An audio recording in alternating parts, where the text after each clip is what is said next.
And the recording has started. We're good. I think so. Okay, I will call this meeting to order. For guests in the room, please use the sign-in sheet if you'd like to make a public comment during our public comment section. And Alex, can you please take the roll call? Yes. Okay. Bill Gropp, Here. Jim Knight, Here. Sarah Lucas, Present. Steve Nagy, Here. Ryan Prank, Present. Jeff Pritchard, Present. Catherine Stevens. Present. And that concludes our roll call. Okay, thank you so much. All right, we now have public comments, limited to 2 minutes per speaker. Do we have anybody for public comment today? Yes. Got a script here. All right.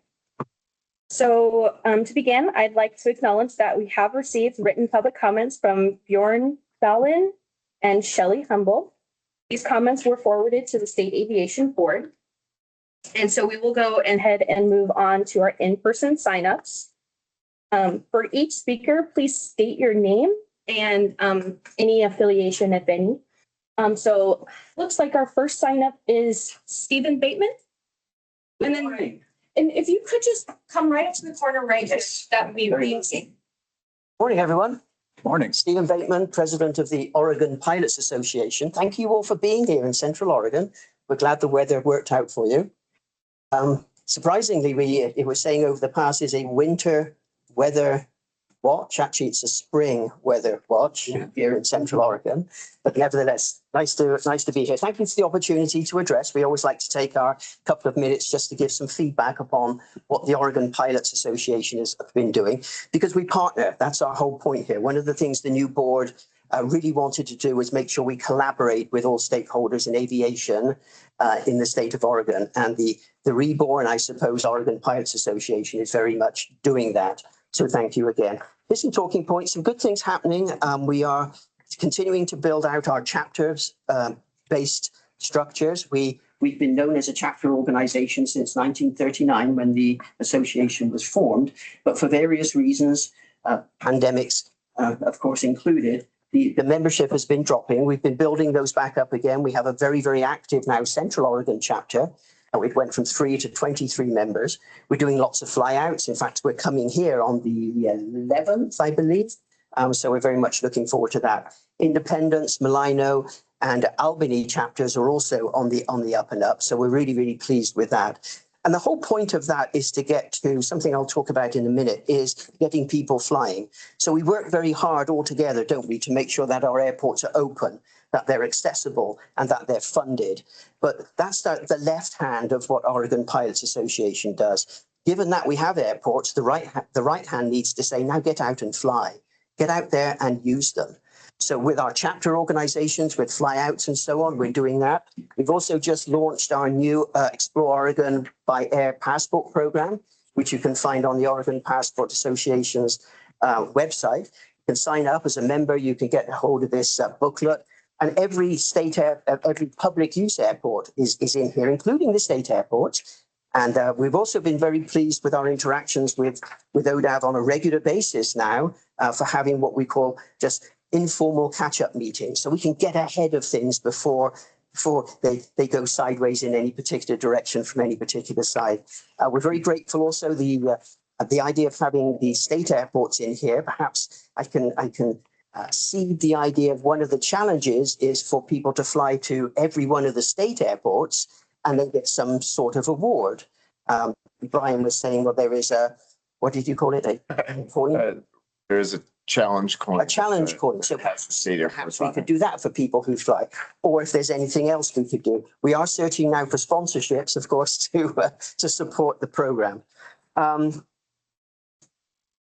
One of the other things that we've been doing, a lot of the Pacific Northwest associations, pilot associations, have been gathering and meeting online just to make sure that we all agree on what's going on and we can all compare notes. AOPA has been doing that for us or hosting that for us. And it's a really good way for all of the pilots associations to know what's going on.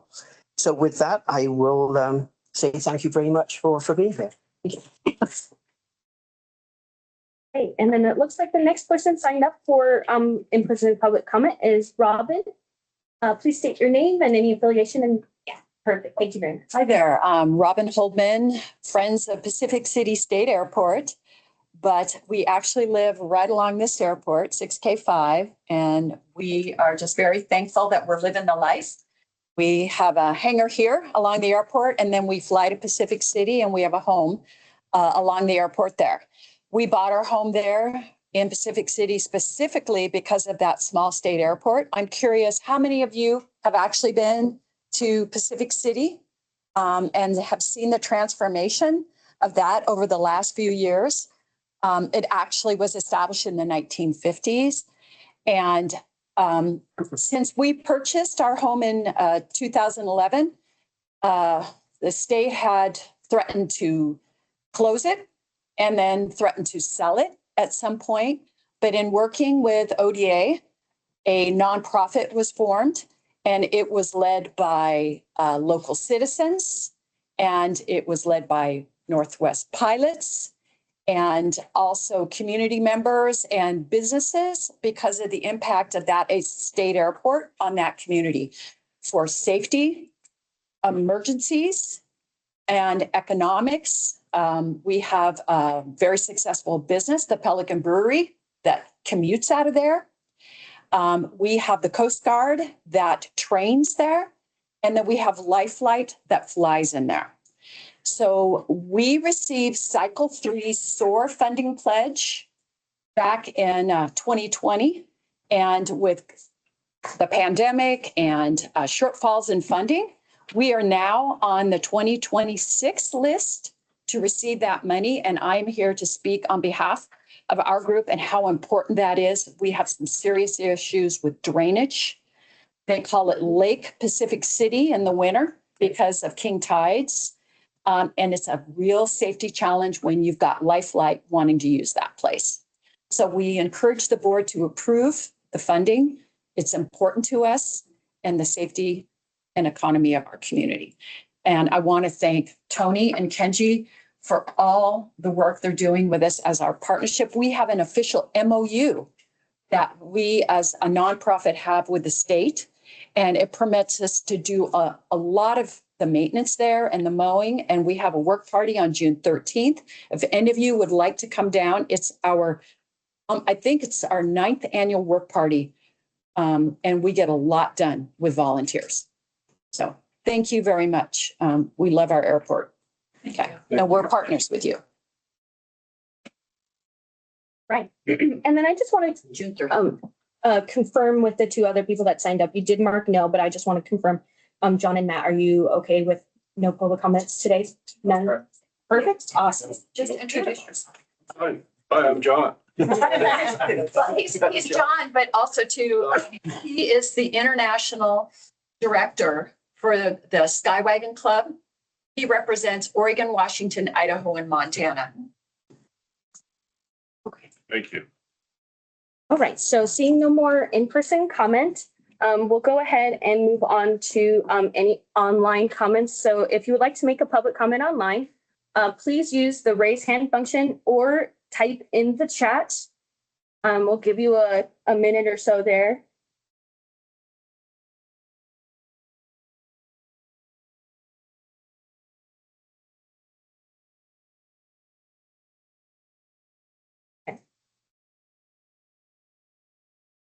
I'm seeing none.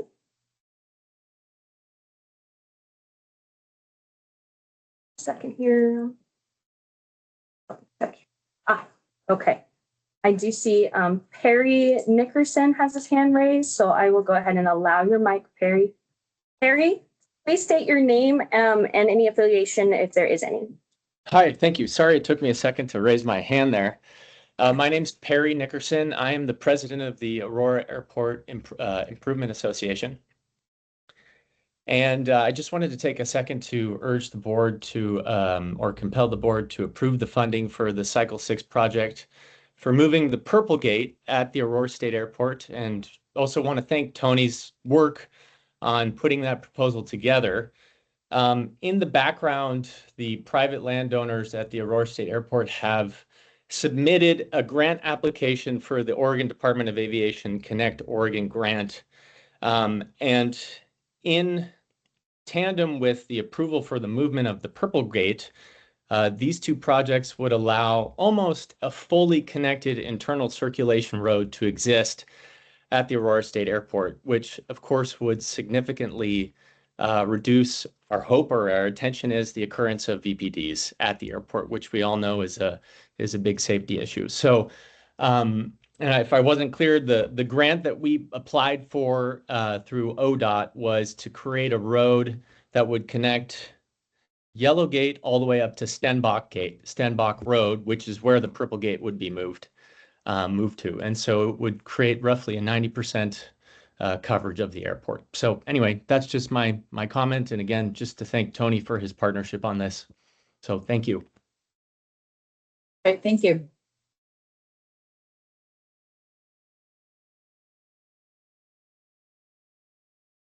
Lower his hand.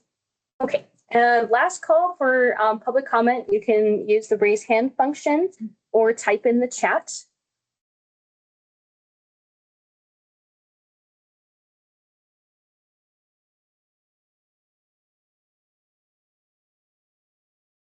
I see no chats and no raised hands. So that would conclude our public comment section. Okay, thank you very much.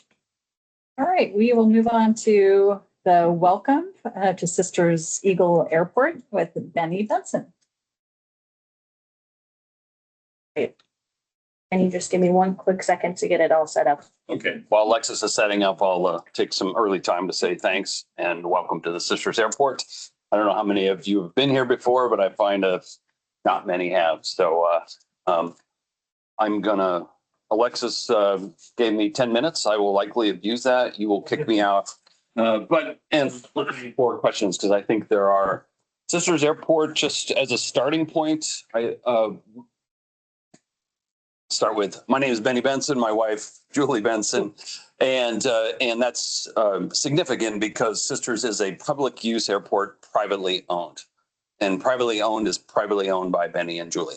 And so as I speak to that sort of perspective today on a small airport, we've appreciated all the help, and there's pieces of this puzzle that work out. So we like to say we're pilots ourselves. So we fly all over the country, and we know what we like, I guess, or what's inviting when we go there. And that's if there's an FBO, if there's a car, if there's fuel, if there's somebody that's friendly. And so we try to incorporate that into Sisters from a perspective of owned by pilots, for pilots. And that's kind of the mantra that we have built this airport based on. Alexis has this presentation, so I'm going to go fairly quickly through a few of the slides, but that way you have some of the history, because this could be a long piece of the puzzle. So I'll ask you again. This is a part I will go through fairly fast, but it is kind of interesting because there is a history behind the Sisters Airport. You know, in 1933, coming off the Barnstormers was the first ride that was given on this property. And so you look at that time frame. So then the history of using the CCC to help with the runway from a government perspective. And ultimately that was all done on private property, which was then donated to the state, I think around 67. When donated to the state through ODOT at the time, transportation, was when the runway itself at the time, which was 30 feet wide and chip sealed, but was dedicated by the governor in 68, which I think is great for aviation, but flying for business and pleasure is easy in Oregon. And many of you stayed at the Five Pines last night. So Bill Willits, the owner of that one time, found actually a chart from that period, and it shows the governor dedicating with the Sisters Airport on the front. So if you're curious, I think it's great. Kind of be cautious with that. So I'm holding on to that. The significance of that was it defined a runway, but it also defined the associated airspace, the Part 77 airspace. And that plays a part in the future of the airport and preservation of the airport. Ultimately, the state transferred it back to private. I'm not sure of the reason, but it was tied to the group that was developing Black Butte. And then you can kind of move forward here. So point being, 33 started, 67, then fast forward, 2007, private ownership, Department of Transportation or ODAV, I'm not really sure at the time, PMP failed runway, right? 30 feet going on 20 feet, chip seal, not a lot of attention. 2009, Benny and Julie show up, partially out of, I guess, circumstances, love of aviation, using aviation for transport, business, lifestyle, being in sisters. We started an acquisition process in 2009. My wife would say out of silliness or a lot of other terms, but never intended to own an airport, just turned out that way. So, but note, it was an airport that the state now had kind of ignored. So it was zoned RR10. It was already noted failed. The Part 77 was, and we had a through the fence neighborhood across the way that might as well have been defined as the Hatfield McCoys. So we stepped into a little bit of a beehive, but we thought there was an inherent benefit there. So that gives you some history of getting the zoning put in place, getting the airport redefining a zone, annexing it into the city. And the last little piece was getting the city, county, or the administrative groups to start now adhering to the Part 77 noise waiver compliance. And so a lot of places were built that didn't have those waivers in place. And so they have that opportunity. A lot of that's been retroactively put back in place. Master plan approved in 2014. You can just flip to the next page and then I'll start kind of zipping through. You're kind of where the windsock is on that master plan. That's where we're seated. The first set of T hangars in place. The executive hangars off to the side were combined. Those have been built. We have the fuel tanks and then future. But that was approved in 2014. It allowed a lot of expansion. And the key piece of that puzzle was anything aviation related to the airport is outright permitted. So it allows us to do a lot of things faster with respect to the airport, which allows us to fast forward into, okay, so runway on the left, new runway, expanded to 60 feet. It took it down to the base, put in a base, repaved in place in 2013, the grand opening for that. That brought on, at the same time, we got rid of 2 underground tanks. We put in avgas above grade. And I'll get to it later. We're a bunch of engineers. That's the anchor business here. So we actually, Salem was changing out their lights. They gave us the stems. We hired a couple interns, figured out what the best LEDs were for a small airport, and then put those in place here. So I think we were probably the first small airport to actually run LEDs. And so that worked out pretty good. You can go to the next. 2014, we had to expand outside of the property in order to improve it. So you can see some of the references to some of the funding. We used our business to support that through employees.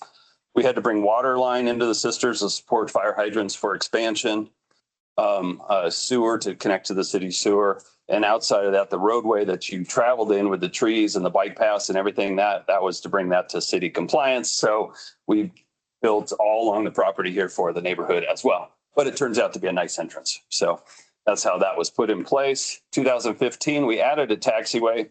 Today's a fairly windy day. You get a perspective of that. This is a pretty good airport to practice mountain flying. So on a windy, but a lot of people will like to fly because they're coming in through 02 and then depart the same direction because of rising terrain on the other side. So oftentimes we'd end up at a conflict at the runway. So the taxiway was a method to separate that conflict. At the same time, we added a super AWAS that allowed us to use the frequency we already had. So on one frequency, you can get AWAS, radio check, lighting, and a CTAF overall. So that kind of helps manage that. Okay, go ahead. First set of T hangars were built in 2013. They were all asked for before we even broke ground. Today we're permitted to actually put in 50 hangars. We could probably build those the day we build them before we start. Reality is we're not developers, we're promoters of aviation, and airports and construction costs aren't what they used to be. Let's just start there. Yeah. So in 24, we took a different approach and added the executive hangars because with Jet A available, a new runway, we started seeing a lot more charter flights, a lot more turboprops. And again, those were all filled before we started. So that allowed some of that expansion. We'll walk through some of this later. You can go ahead, Alexis.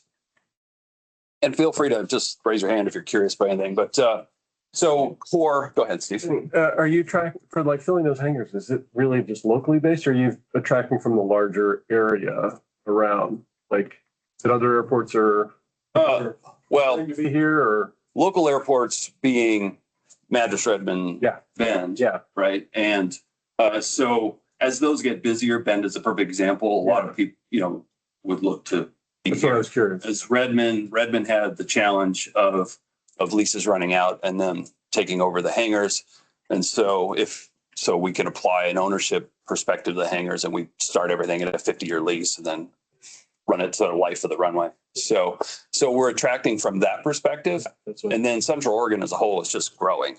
So, and my commentary is, every 5 houses built here there's gonna be a pilot. The other 5 houses is gonna be a complainer, but there's gonna be growth in that perspective. And so the demand is pretty significant. Yeah. So, so this is thanks. I was there early on when Mary was defining and, pushing for the core funding, and for a small airport, especially as Connect kind of shifted, went heavy rail, heavy pedestrian, the whole thing. So this opened up an opportunity to support the small airports. And I'll say it again at the end, but my thanks for the board in recognizing that was originally intended for really the priority 3 airports, working through leveraging some funding, which helps out the priority 1. But the more you can push that into the non-NIPIAS, smaller airports, the more benefit you get from that piece of the aviation. So for us, that has been very helpful. A couple things you came through this last year. We added security fencing, gates and cameras. We did that, 2 years ago, when you decided to put one fund per project, or 150,000 per project. So we worked with Andrea and we just split the 2 projects we had and did what we could do and put that in place. So that worked out really well. We added Jet A, which helped out our community. FBO, which I'll glad to show you a little bit later, it separated the commercial businesses and the airport traffic. When people arrive, there was a lot of times they'd walk down to the engineering company's HR and say, "Are we in the right spot?" And so it gave a good separation there. And then pay and repair, I touched on. We'll be starting that again in April because of the recent core approval. Our scenario was we've tried to stay ahead of pavement because that is one of your bigger expenses ongoing. And so we were actively crack sealing, repairing. We were doing that just ahead of the PMP reviews. So every time you came and did a review, we had just done something so it looked good, which means there was no PMP funding. And so we decided you and I'd say that overall, but the state certainly has needs for pavement. So if we could utilize the core for ourselves, that relieves that need for that anyway. And so that has worked out pretty well for us. So we are public use and we try to make it friendly, right? So we have bikes. Many of the early bikes were donated by a local bike shop, but as pilots have showed up and said, "I got an extra bike," so we take care of those. We have a couple crew cars, and then we have a campground that's about midway down the runway, and that has just gotten more traction every year. It's pretty interesting, and partially because of our proximity to the city. I think we're one of the closer airports, which is good and bad. But on the good side, it's easy to get here, walk, ride your bike into town. And so really from a community asset, it's somewhat recognized. So that gets used quite a bit. Go ahead. Here's some of the results. I've touched on it, but demand has just increased. And I'd say demand increased with aviation as a whole. COVID really brought that to light for general aviation because remote areas or rural areas brought on a lot of business. I can be there. So we have a lot of more business travel, a lot more charter flights because of the turboprop capabilities, companies that are locating and then supporting the larger hangars. So, and then the connectivity, you saw the proximity of getting here. So you're easy to get to the 97, and this Sisters is the corridor over the mountains. So just a couple of the companies. This is on the on the presentation, so I'll go through that. Anchor companies, Engineering is the renewable energy design, build, operate facilities. Evansol is a development side of that. I'll talk about that a little bit later if there's some interest, but you go right to the next. I put this in there just for your reference. That is the anchor tenant, which helps fund. And I think in any small airport, you have to have an anchor tenant that's got a commercial base. And whether that's a strong A&P base or interior base, something aviation related or non-aviation related, but still uses aviation for transport of people, goods, what have you. And that's how we built that business, was using this as a base to move from. So you have to encourage public to recognize the community asset, not only when they need it. And so, and I just think this is appropriate because we had a light water year, snow year. So we should be planning for a fire year. And that was part of the benefit of bringing a Jet A tank here as well. And we supported a number of helicopters here in last year's fires. So fire is a real scenario here. We are at the base of the mountains. Same with light flight, flight safety, because we are at the base of that drive. Some of you knew the slipperiness of coming over just this morning, right? So I think that's a big piece. Other than that, go ahead. Do you receive any revenue from the fires when they do come and the helicopters need to set up their bases here?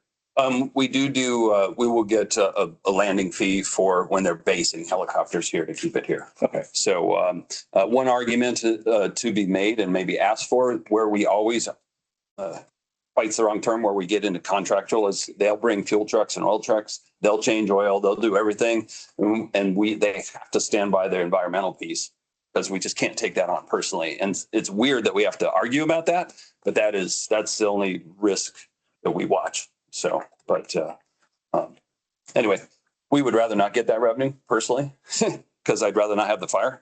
But the fact that does help, because they do take over, and then we just let them use the place, which works out great. Whether it's showers, the FBO, the whole place. So it works out fairly fair.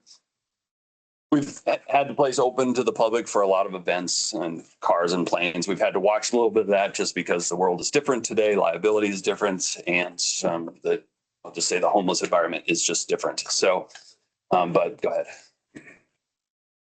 ahead. Future plans. Sorry about killing your time here, but one thing that would be useful for us is a non-precision approach.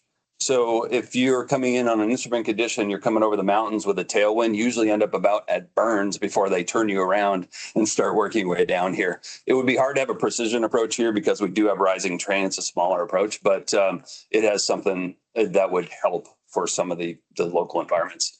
We do have access to a number of airports that works out well. So, and I think, as I said, we're the only Central Oregon airport without any approaches.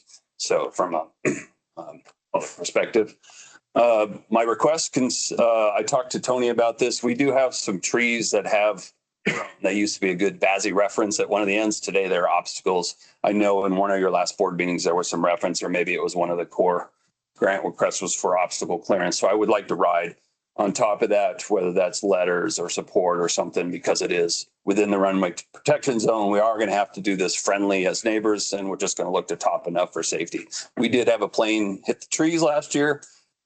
Yes, they were heavy. Yes, it was hot, but yes, the tree stopped them. So it's good timing for us. Continued core support. We are a non-NAPIS airport, and we will always be, just because of how we are constrained here. So that would be great. I mentioned a little bit about the public use side. We would like to approach that over time. Every time we put money into this, our property taxes go up. So when we redo a runway, our property taxes go up for supporting a public infrastructure. So there's something to be thought about there. And the Part 77 airspace compliance, you can go to the next. As many of you probably know, Sisters is going through a UGB expansion process. And if you see the little red stripe up there on the top, that is the runway and the protection zone. So as you might notice, the expansion is surrounding us. We're fairly encroached on already and pretty well protected, but the ongoing reference to supporting of that Part 77, whether it's noise waivers, height waivers, lights, we will continually ask your support. I do believe the city reaches out to you too, but that is very active right now in Sisters. And so in keeping this airport alive, that's a big one. Go ahead. Okay, this is my final slide. Probably the biggest thing we're proud of was working with the high school program on an aviation program, aviation piece of that. We defined it as flight science so they could have science credit. It's fairly active in the school now. I think Julie had referenced somewhat 60 students. I think there's 3 or 4 different classes. We had a flight piece of that with the airport as a partnership. That has slowed right now. COVID kind of did a number to that, but we'll put that in place. But a few of these are just good references. They're all Sisters kids. Over on the right, Andrew, I think he's flying drones for the Air Force right now. I just lost her name on the right. I did too. Yeah, anyway, she's flying, she's Navy, she's over in the Chesapeake, she's doing training on those. The one in the middle is actually our daughter. She's doing air traffic control and weapons down on a naval base in the Bahamas right now, and Tyler up to the top. A number of those kids were actually Young Eagles, part of the early program. Before they graduated, they were actually flying others, kids through that program. So it was a pretty neat, because at the end of the day, the pilot shortage, the AMP shortage, that getting kids involved and supportive of aviation is something we all have to work towards. And we've been very supportive of that here. So anyway, appreciate your time and welcome. So. Right. Thank you so much. That was a fascinating. Great. So we will move on to the director's report. Angie. Hello, everybody. I am bummed that I wasn't able to make it. I was not as brave as Bill, who made it over the pass last night in blinding snow conditions. I, like him, arrived back in PDX last night, and I took one look at it and said, if I tried to drive my Tesla over the pass, I'd probably end up off the side of the mountain. So, and then this morning when I took a look, there was an accident up on the pass, and it looked pretty bad. So I said, I will be a little bit more careful and not risk it. So unfortunately, I'm stuck here. Benny, I wish I could be there to see you in person and talk about Benny. He mentioned Willits, right? So Greg Willits, if you didn't know, is not only the owner of Five Pine, but he's also the chair of the Oregon Tourism Commission. So that's a really, really neat overlay. And I hope you enjoyed your stay there, because Five Pine is one of my absolute favorite places to stay in Sisters and actually in Central Oregon, because we make the trip out there at least twice, 3 times a year. And we always like taking the kids to see the Sisters Airport too, just hang out, check out the planes, and it's a whole family thing. So that's been great. But with that, Alexis, did you want to pop up my presentation for me? Oh, yeah. Actually, I cannot. Oh, you can't? I Okay. have lost access to the state server, so I'm not able to pull it up for you. I apologize. Are you able Okay. to pull it? No, just Or kidding. Of course, somebody else? I'm good. no, I know, I got it. You I'm got just, it? Okay. I'm just kidding. I just need to hunt that down really quick. But while I am looking at it, I just want to let you know that I got back from Monterey yesterday, which was actually a decent time. It was the Lift Summit. Um, I want to note, just because our budget issues, I paid for the entire trip myself. Catherine, you're used to doing that, so you know exactly what I am going through. Okay, so I have that up.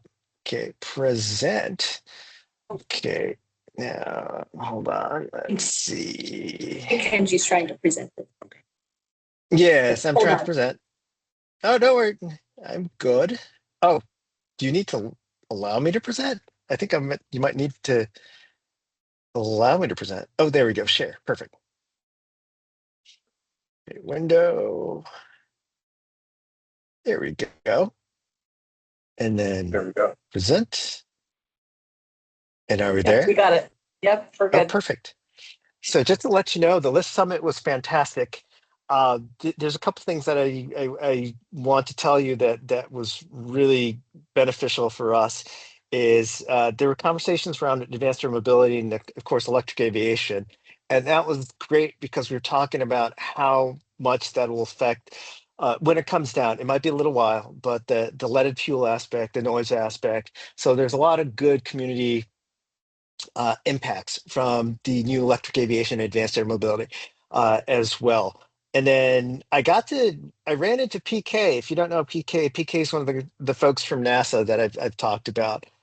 And since we did help them with the ACERA Act, we forwarded the press release from Rep Fong's office out of California, and he actually quoted us. And because of that, he said, "We're definitely going to make sure that we get that agreement to you." So it's finally, after all these, like a year and a half or 2 years, I've been talking about it. I think there will be some movement finally. So with that, I will move on to my presentation. So this was part of a lot of this you'll see or seem familiar because this is what I presented to the legislature earlier this year. And just to give them an update on what was going on. And just as an overview for over the past couple of years, and the board is very familiar with this, one of the things that we've been doing is fixing what was broken, right? So making sure that we have a return on investment. And I've been hearing some really, really good things over the past couple of years from staff. There's a quote: "For the first time, I enjoy coming to work," which is fantastic. From somebody who's very close to us, they said the last board meeting, it was amazing to see how well the board and the agency are working well together. The best I have seen in the years I've worked with the agency. So big kudos to all of you on the board and as well as the staff, because it's great to see the communication, great to see everybody working together and everybody on the same page. We'll have our hiccups, which is okay, and we just work through them and we look to improve where we can. On the leasing side, this is like a broken record, caught up on 10 years of leases and 30 lease holdovers. So the CPI brings in additional money. So Kevin, Tony, great job on that. Airports, Prospect 2025, Oak Ridge 2026, 100% on airport inspections, 27 airports painted. And hold on, I need to get this minimized. Okay. Obstructions being removed, the Aurora VPD issues we're working on, and then master plan transparency, right? So there's a lot of really good things. And then the aircraft registration side, we're all caught up. It's a project that was started in 2023. So Jerry, great job on that. So that was big. And then come on, there we go. And along with that, there's been some perception in the community, like all we've been working on is drones. And I just want to say that's not true. I do talk about it because I do love it, to be honest. But we've been focusing it on airports in general, aviation and aviation in general. That's our core mission, and that's what we've been up to. But yet at the same time, and we've talked about this before, we need to prepare for what's coming down the pike. So just to put things in perspective, how much was spent on new technologies in 2025? It's less than $40,000. That's less than 0.2% of our $22.7 million budget for 2025. So it's very low. And what did it constitute, right? Travel, economic development, and really helping out Business Oregon as well. For example, Exponential, which is a big drone sort of symposium. It's one of the main national ones. We help Business Oregon take a bunch of our Oregon businesses over there. So we helped out with that. And where did the rest of the money go in our budget? General aviations, operations, grants. And then Steve talked about our relationships, right? We've been meeting with the pilot groups. OPA has been a fantastic partner. It's been great chatting with Becky, who's their legislative person, as well as Steve. And we just had a wonderful conversation about their new program that Steve mentioned about getting people out to airports. So that's been fantastic. And we met with AIAA. Perry was just on. He talked about the new circulation road. Great meetings there. And then great relationships with RAF. Well, they're working on some interesting projects with us. So this perception that we're only concentrating on certain type of aviation is completely false. So where we can work together on improving aviation all over the state, we are there and we are doing that. And then another thing is this perception of the travel piece, right? And I'm transparent. Our airport visits, 90 out of 96 since 2023, multiple visits to airports, seeing what's on the ground. It's important.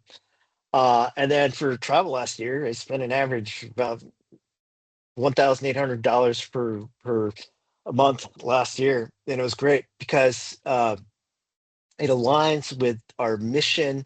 We ended up having MOUs with a lot of different companies, information sharing with other states. That's absolutely critical because we're not alone, right? Sometimes Oregonians think we're special.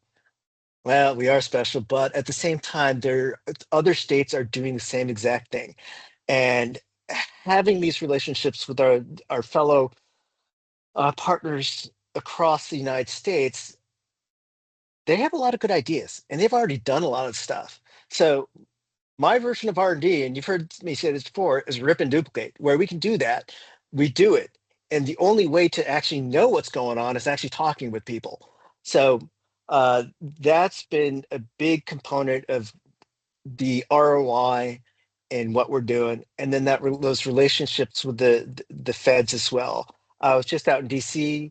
I got to meet with Chris Rochelo, who's the deputy administrator of the FAA. Had good conversations. Had great meetings with Jessica Jones, who's the head of the group, which is directly under Chris Rochelo. Got to meet with folks from the Office of Airports, Chuck Garrison. He was out there. We talked about some of the concerns about some of the airports around the state to make sure that they don't get shut down. And all these conversations don't happen in a vacuum. So these are extremely valuable to our state, to our aviation community. So just want to put that out there.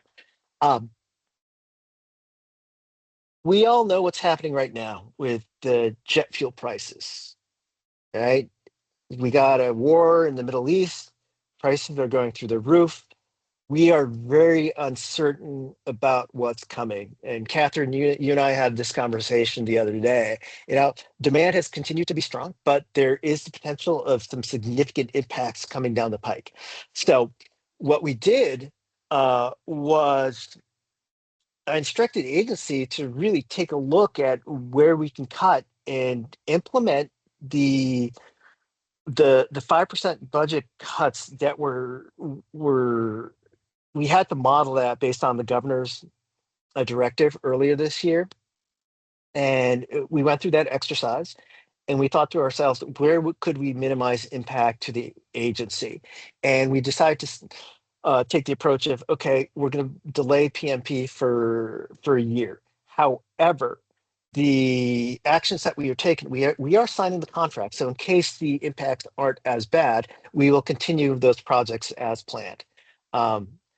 My biggest concern, of course, as everybody knows, are staff, because staff are irreplaceable. And there's a lot of knowledge, a lot of expertise that if we let them go, that's gone. And to bring somebody back on is not only takes time, but it takes a lot of money. So we are being very smart in what we are doing, and we are being very strategic in our approach. So our budget looking forward, and Kristen will talk about this in a little bit more detail. We know that we've had systemic underfunding. In the 2027 through 2029 biennium, there's anticipated to be a $3 million shortfall. And the big question is going to be why, right? Why is it a surprise? How did this happen? So what happened during 25 through 27 is we undertook a number of critical projects. So with funds that are expiring, et cetera, we had a lot of matches. So you take a look at, for example, Oak Ridge, you take a look at the Malina Water Project, you look at a lot of the investments that need to be made, the Aurora Rehab. A lot of airports were at a point where they needed to have stuff done and there was money there and we need to do it. Another big cost component was personnel costs that have gone up because of mandated COLAs. We can't control that.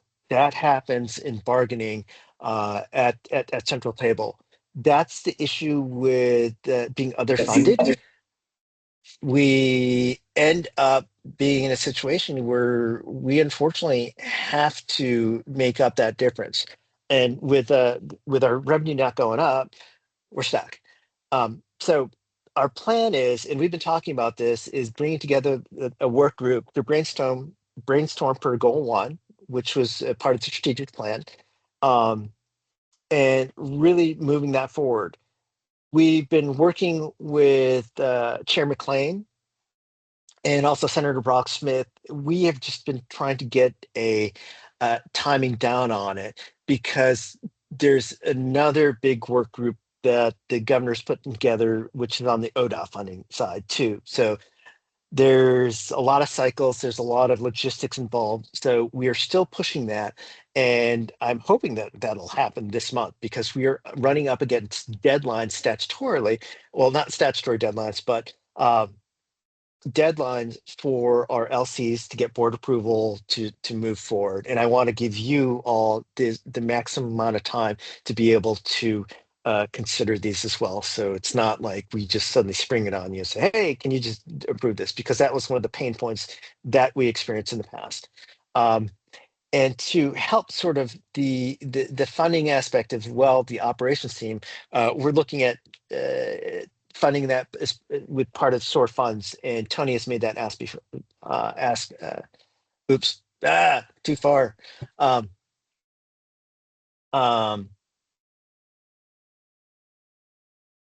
Asked for that in his request, and I would be remiss without mentioning our communications, right? And it's Alexis, you've been knocking out of the park. And I keep on saying that, and I'm not going to stop saying that you are probably one of the most important people in the organization, because if people don't know what you're doing, you are doing nothing.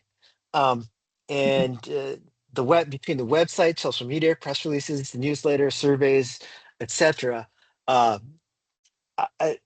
our communication has gone up tremendously from the past. And the more we interact with people, the more ideas that we get, the more things that happen. And there's better communication overall. And I think it's a very, very positive benefit of having a robust communications program. And it also helps sell the story of our agency. It helps educate legislators, policymakers, the public on what we are doing as an agency. And then let's see, exciting updates. If you didn't hear, well, the board members should have received this. So there's the eVTOL integration pilot program that the FAA put out that we were one of the awardees, not the main awardee, but I thought to myself, you know, these are big applications. We don't have money. We don't have staff. Let's sign on with somebody else's project so we don't have to spend money or our time and we can just answer questions. But Oregon was actually part of two successful EIPP applications. Those were Utah and Pennsylvania. So the concept of operations that we're really interested in we're part of those applications for was emergency medical services. So think about using advanced air mobility, small little units to send out like air ambulances. Kind of cool. That's one of them. But our main focus has been always on wildfire. So there's two aspects to that. One is high altitude surveillance of wildfires. So there's an advanced air mobility platform that enables that. I can't name that right now because it hasn't been publicly released. And then the second one that we're looking at is autonomous Black Hawk helicopter for fire ops. So that's another interesting one. As part of the Utah application, Pendleton was also part of that. So we have a place where we can do those operations and eventually maybe even bring those uh, out to Oak Ridge as well. The Utah one, well, the Pennsylvania one is huge. It's a multi-state. It's an insane number of states. That's still just in logistics are happening on that. Utah is smaller. That includes Oklahoma, Utah, us, Idaho, Arizona as well. So that's been a really good group because if you think about the wildfire aspect, that's those are the core components. Utah is going to be working on cargo delivery. That'll probably stay in Utah just because the limited number of airframes that are available to do that. So, but there are some very big operations that we can do in the state. Another thing that we've been working on is counter UAS. Um, so a few weeks ago, I have a meeting with Aaron, who is the director of Odom, and she told me you got the invite for the meeting tomorrow, right? I was like, what meeting? Okay, all right, that's a problem, not a problem. And you're presenting, right? I'm like, "Oh, really? Okay." So I was able to put together a presentation. I show up, they have the agenda going. And then one of the things that they put up is, oh yeah, ODAB is now going to be a non-voting member of the Oregon Homeland Security Council. I was like, really? Thank you for telling me. But now we are officially part of the Oregon Homeland Security Council. There will be a press release coming out about that. But we are being brought in because we're helping lead the creation of a statewide counter UAS strategy, which will help us and position us to receive part of the next tranche of counter US funding from FEMA, which will be the tune of $250 million available for all 50 states. The first tranche was $250 million that was only available for FIFA cities. If you don't know what FIFA is, that's Soccer World Cup, which is coming in a few months. There's going to be one in Seattle. And there might be some practices, training camps in Oregon as well, but that's neither here nor there. Um, that's a big concern at this point. You take a look at Ukraine, you look at Iran, there's a lot of things going on in this space. And just to give you an idea, there was some testing done down in Miami where there's red team, blue team. So what that means are friendlies versus potential terrorists or opponents. And when they detected drones, and they detected the drones within 1.3 seconds. The response time that was required was 19 seconds. That's all they had time to react. Every single time the red team won. So it's a national priority. There are potential, well, there's some large conversations going on in Oregon as well as how to protect our critical infrastructure, which includes airports, which includes the CEI hub, where a lot of the aviation fuel goes through. So there's prisons, there's a lot electrical infrastructure, there's a lot that needs to be protected. So we're getting involved on that. And then on the drone side, we're helping Oregon State University lead the charge to create a statewide UAS strategy, which is very interesting because it happens at the same time that Business Oregon has put out an RFP to create a UAS strategy for the state as well. So there's going to be a lot of collaboration between Business Oregon as well as ODAV, as well as the industry at large, as well as users, et cetera, to create that framework upon which we can build the UAS industry as well. And then we've been working closely with a pharmacy chain to bring medical drone delivery to Oak Ridge. There is a rural healthcare initiative that'll have funding available for that. I think it's rural health healthcare transformation that goes through the Oregon Health Authority. So we're working. We wouldn't be the ones applying for the grant, but we would be supporting the local communities local community or the local medical facility that would be doing that. So with that, I'm done. I wish I could be there in person. I swear. Any questions? That was a lot. I talk too much. Thanks for that, Kenji. Yeah, Jeff's got a question for you. Yeah, Ken, Jeff Pritchard here. At some point, if you would like access to the UAS detection results that we've got set up in a couple of places in downtown Portland, it would blow people's mind how much activity is happening. Every day we're getting anywhere between 30 to 100 pings on the equipment. It's impressive. And then probably not all of them either. Yeah. And with the counter UAS, it's really important that we are involved in that. A lot of people don't understand the threat.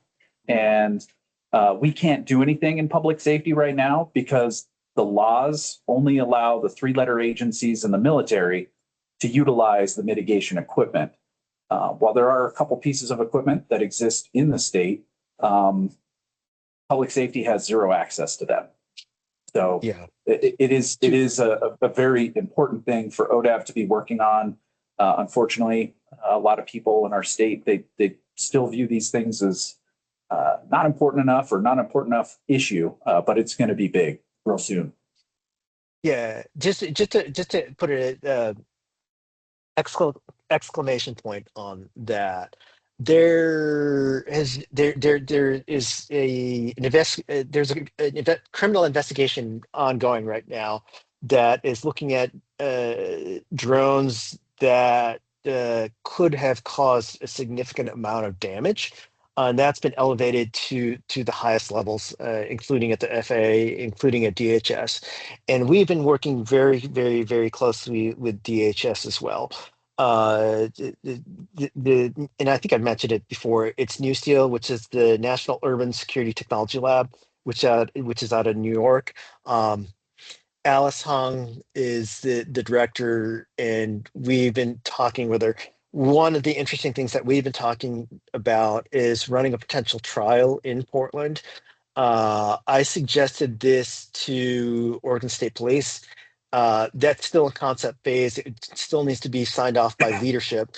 But rather than just buying equipment that hasn't been validated, we'd be able to provide sort of a test environment where vendors could come in and we do an analysis to see what actually works, right? Because if you look at the counter UAS space, there's just a ton of money out there, and people are just a lot of snake oil being sold. So just having a good way to analyze that, I think will be very, very important. DHS has done some testing, but it's been very limited testing. Where I think 5 vendors or so, but there's a lot more vendors out there. So that's being worked on as well. And yeah, Jeff, you hit spot on. There are a lot of detections, but there are a lot of detections that aren't happening as well because there's limitations to some of these technologies. And part of this would be figuring out where gaps are and figuring out what technologies are actually complementary as well. But yeah, just having that counter UAS strategy is going to be key to put us in a position to be that money when that money does come down. There's also another component that adds on to that as well, which is once the funding runs out on the security side, we can start leveraging that for civil infrastructure, civil on the civil side for low altitude airspace awareness too.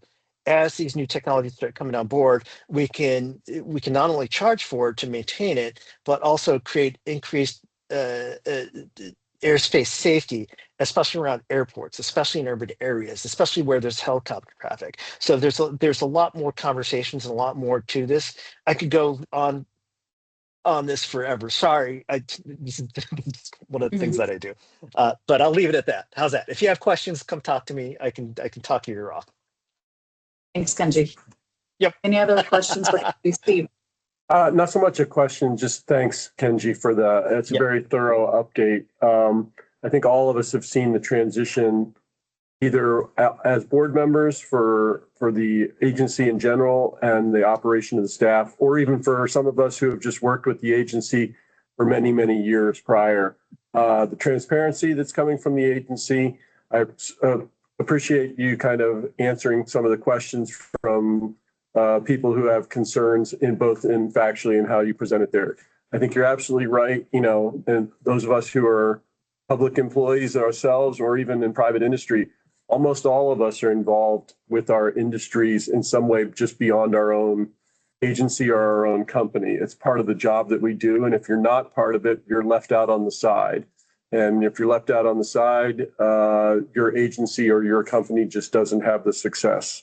So totally appreciate your transparency in that and answering some of the questions of or concerns of other members, and whether in aviation, and showing that the agency still is focused on aviation and on airports, but there is an emerging, segment of aviation here that all of us are becoming more involved in, and certainly need to become more involved in, both from an asset perspective and from a threat perspective. It's affecting all of us, and as you said, if you're not there at the table as part of the discussion, you will be served up as part of the potential answer.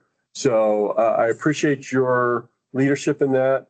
I appreciate your leadership and your discussion through through challenging economic times. I think all of us, whether we're other public agencies or private companies, are concerned about the economy and are looking at contingencies as well. I appreciate the fact that you're looking at how to defer programs and not people. I think many of us are looking at those same things, because you can return a program relatively quickly, but you can't rebuild that strength that you have in staff and in personnel. So I appreciate the direction you're going with all of those. And from a financial perspective, being here at Sisters, it's great to see the effect that the state aviation grant programs have at assisting public use and private airports throughout the state. And as board members, I don't want to speak for Catherine, but we both appreciate what the agency does for that. I will put a caveat on that, in that the large percentage of that funding source comes from the users who don't end up seeing the reward of that. So I really appreciate that. I'm speaking specifically of airlines and of other large jet users who pay mostly the jet fuel tax. So agree that the agency has some great things that you want to do. And I really appreciate the looking with legislature on other funding opportunities, because it's going to be difficult to continue to go back to that same source as they face facing their financial challenges over fuel costs and any number of other things that they face as well. So I think looking at the agency's funding holistically is a good thing. And I know that many of us are interested to continue to participate in that as it moves forward with both the legislature as well. So just appreciate all of that. A very good update. Thank you. Yeah. We love you, Steve, and thanks to all the board. You put in time and effort, so you are all appreciated. So thank you so much. I just want to echo, Steve's comments. I would say that even though PDX doesn't directly benefit from the fuel taxes that are generated in the state, we do now all commercial service airports in the state now do have service to Portland. So there is a direct link there that's been reinstated now, which is great to have. And then I would just say, I would echo Steve's comments about the agency transparency and professionalism. And it's been noticeable, the improvement just around communication and transparency and really thoughtful decision-making. So I really appreciate that. As far as, the economy, of course, we're tracking that really closely with the fuel prices. I gave my staff the same task to start looking at what a 10% reduction looks like in their O&M budgets. And if you look back, in history, the 2008 recession was about a 24% downturn, but it was maybe about a year to 18 months worth of pain, right? So the pandemic, you kind of have to discount because that was an anomaly, right? So just tracking on a few things that I've been watching. Obviously, we'll watch things like our confinement numbers and those kinds of things, but just looking within the last week, I've seen certain routes double in price for airline tickets. So that's concerning. That will have an impact. And so I think it's something we all need to be watching for. So, okay, any other questions or comments for Kenji? All right, thank you for that report. Yep. Okay, anyone need a bio break? Or Sure. okay, I think we will do that. Okay. What time would you like to come back at? Let's do you want 10, 15 minutes? Okay, so 11:25. Okay.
Reboot. No reboot. No, please no rebooting. Okay, hold on. It's thinking hard. Okay, so I see our camera is working. Maybe not. Was. I can see that it wants to connect. Here we go. Let's try one more time. There we go. All right. And just to confirm, Kenji or anybody online that can unmute, let me know if you can hear me okay. I hear you fine. Great. Thank you, Jim. Great. Are we good? We should be good. Okay, we are back. Just a quick adjustment to the agenda just for time. The SOAR project presentation will be a bit of a chunk of time, so we're going to move that to after lunch. So we're going to just continue right now with this state airport manager update. We'll see if we get to the finance manager update, and we'll keep on going until lunch gets here. But we will pick up where we left off and then have the SOAR projects after lunch. So Tony, take it away. All right, good morning. Pull up the presentation here. Can you all see that? Yes. Yep. Hey. And a lot of good stuff to go over, and I won't keep us from lunch, but just a couple of quick photos on obstruction removal to start the presentation. And first, I actually want to introduce Marlon Pilcher here. You've seen him in photos and previous updates that I've shared, but this is his first time joining us in a meeting, so happy to have him here. Marlon is one of our 2 airport maintenance specialists that go and maintain, they're the boots on the ground, go out and do all the work on the airport. So do a lot of great work, and I'm going to reference a couple of things here for him a little bit. This photo is out at the Bandon State Airport. This is gorse. This is an invasive species. And we are using, well, That's true. so Marlon has been very busy out in Bandon. Yeah, There we go. pause in between each slide. I will click like 30 seconds ahead of time. Marlon's been very busy out of Bandon clearing very old growth gorse out there, and discovering new signage as well. Then I don't know the last time it has been seen on the airport, but this stuff is so thick. You can see how thick that on the left image there is, and then it is so. I do need to click sooner. Okay. So and it's so tall. You can see it next to our equipment. We actually had to go in because it's encroaching all around the airfield at Bandon. It's encroaching around the pappies, which you can see there in that left image. And it's so bad, it's so tall that we had to clear the gorse so we could actually get in and do the survey work for the 701 transitional obstructions for our upcoming project for those trees. So we couldn't even see what the 701 obstructions were because the gorse was so bad around the runway. And also in this image, you can see how close it was to the turnaround and run-up area. No skeletons or skulls, though, right? What's that? No skeletons or skulls. No, I'm always worried about that. none of those, but I don't know how many photos he sent me. I lost count of how many of like tires, steel wires, a whole bunch of other junk, barrels. So this is a photo. This was from this week at the McKenzie Bridge State Airport where they were out clearing obstructions along the edge of the runway. This is a turf runway up here in the Cascades, and again, discovering some very old signage. But a lot of great work that's been getting done with that new obstruction removal equipment. We are at the very end. In fact, nesting season has begun as of yesterday, April 1st. So that wraps up our obstruction removal season. And for this season, from fall of 25 until now, we got a ton of work done at Cascade Locks, Malino, Lebanon, Oak Ridge, Prospect, Bandon, Sluts Bay, Pinehurst, and McKenzie Bridge. A ton of work. And just to show a little bit of scale, this is just these the Oak Ridge State Airport and at Prospect. On top of the photos I just showed from Bandon and McKenzie Bridge, absolute ton of coverage adjacent to the airports, and there's still a lot more to do. So huge shout out to Marlon and the staff for all the work they do out there on the ground and putting that new equipment to good use. As obstruction removal equipment has concluded, we are jumping full into mowing season. So this is also a photo from this week of starting our first mow out at the Aurora State Airport. On that left-hand side, that was us trailering one of our smaller mowers to get in there and mow around the edge lights. And then we are also jumping into herbicide season as well. And this is our new ops truck. And Marlon actually just built in-house this new spray system that fits inside of the bed of the truck and can spray with a boom wand, as well as this rig right off the side of the vehicle, and spray all the edges and cracks and everything on our airfield. So really great work. And I want to remind everyone, as we are getting full into mowing season, to please check NOTAMs for any work in progress. We issue those days in advance and just try to give everyone a heads up where we're working. Does one of our guys have a pesticide license? All three. All three. Yeah. Maintenance and operations. Yeah. And then also, we just sent these out through our Gov Delivery outreach system, but this is our spring reminder to all of our pilots and airport users to please remember to fly neighborly and just try to reduce any noise impacts to our surrounding communities. For the Aurora State Airport, and this screenshot is of our Aurora Airport specific webpage on our website. But if you click that link, it has information on our diagram and instructions on our noise abatement procedures. We sent that out through Gov Delivery just to try to remind everyone, as the weather improves, everyone starts flying again. Please follow these procedures and minimize noise impacts. For every other airport, Aurora is the only one we have published noise abatement procedures, but for every other airport, we are just asking pilots to please consider noise impacts and minimize those for any of our surrounding communities at all of our airports. Really goes a long way just for relations, and any amount of effort really helps. And a quick update: back in February, we had an incident with an aircraft at the Wakanda Beach State Airport. And while the aircraft incident itself didn't really have an impact, the responding agencies did. And this photo on the right shows the extent of the damage to the turf runway from all of that equipment. And thankfully, no one was injured. In fact, the pilot came back and retrieved his aircraft just days later. So really happy that everyone was okay. But we are just waiting for conditions to improve, for the ground to tighten up just a little bit so we can get out there and make any final repairs, just so we don't have aircraft lose directional control or anything like that. I do want to give a huge shout out to Bruce King, a resident out in the neighborhood who is a volunteer with us, and he's been going out just kind of stomping on humps and flattening out ruts.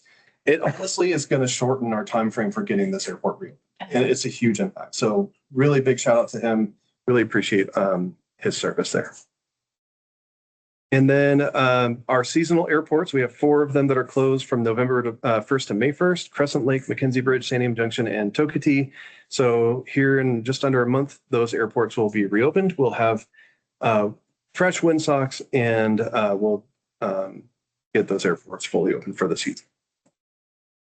And then this is the same information that I've shared in a previous meeting, and that Alex went over as well on all of our projects coming up. So just a reminder on upcoming projects for this year that we can look forward to.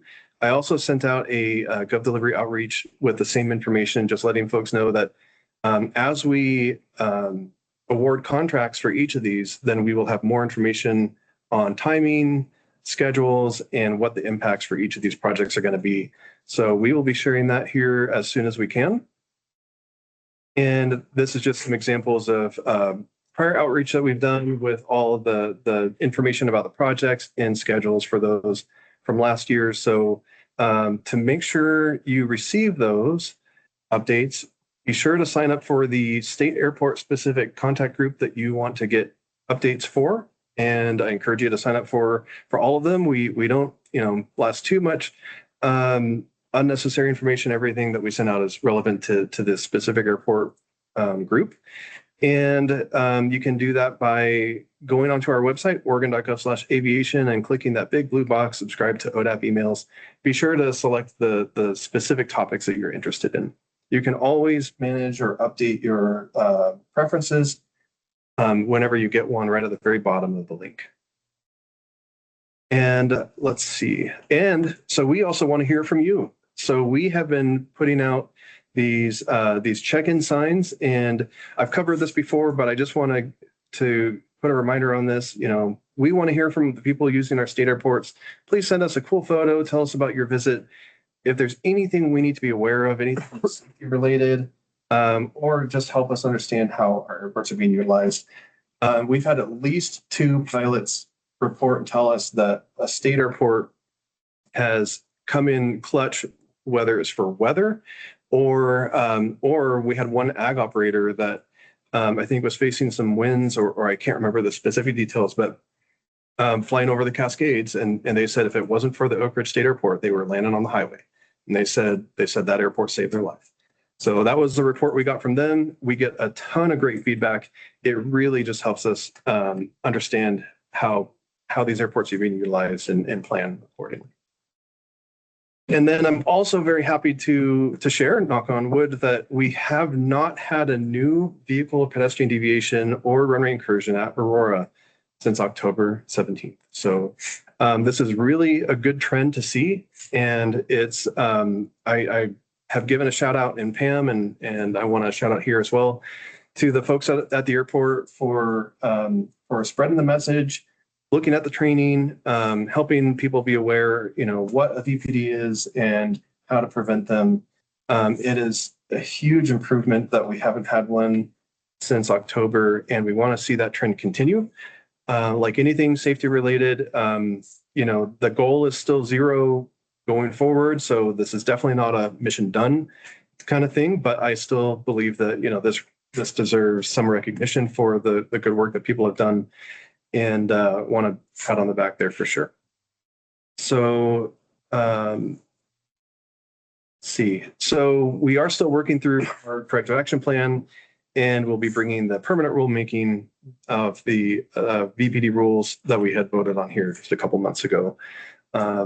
So that will still be coming. And this is just another photo of the guys. There's Marlon in the back staring at the big tree. And that's Jerry, our other airport maintenance specialist, in the foreground on the left. And then after they had gotten that giant dead tree out of there at Sled Space. So that's my update. Any questions? What's the timeline for Oak Ridge this summer? We are planning to open bids on that. Let's see, remind me, it's not out to bid yet, I believe, but the bid's out and we're opening the 21st. And so we will know more very soon, but we are planning to construct this summer. And starting July 1, July. No, we are hoping to construct earlier in the summer so that we can have the airport ready for firefighting installations. Yeah. And then any remaining work, if there's punch list work, that would happen after season. Okay. And did you say that what you think the duration of the closure is? We are looking at, I think, no more than 2 months for the bulk of the construction work. Okay. So May, June is primarily what we're looking at. Right. More of a comment than a question that I crossed on the last 2 slides about Aurora. I crossed paths with the regional director from Seattle for the FAA, who gave me a marginally polite lecture and some serious stink eye about the VPDs. And so I was like, you know, they're there. But yeah, he came down. And then the reason he was down was because we did have a good RSAT meeting. I thought that was well attended. So it was well done by the group. Yeah, we had our RSAT meeting, which is an annual meeting put on by our tower manager and the runway safety team at the FAA. That was on March 11th.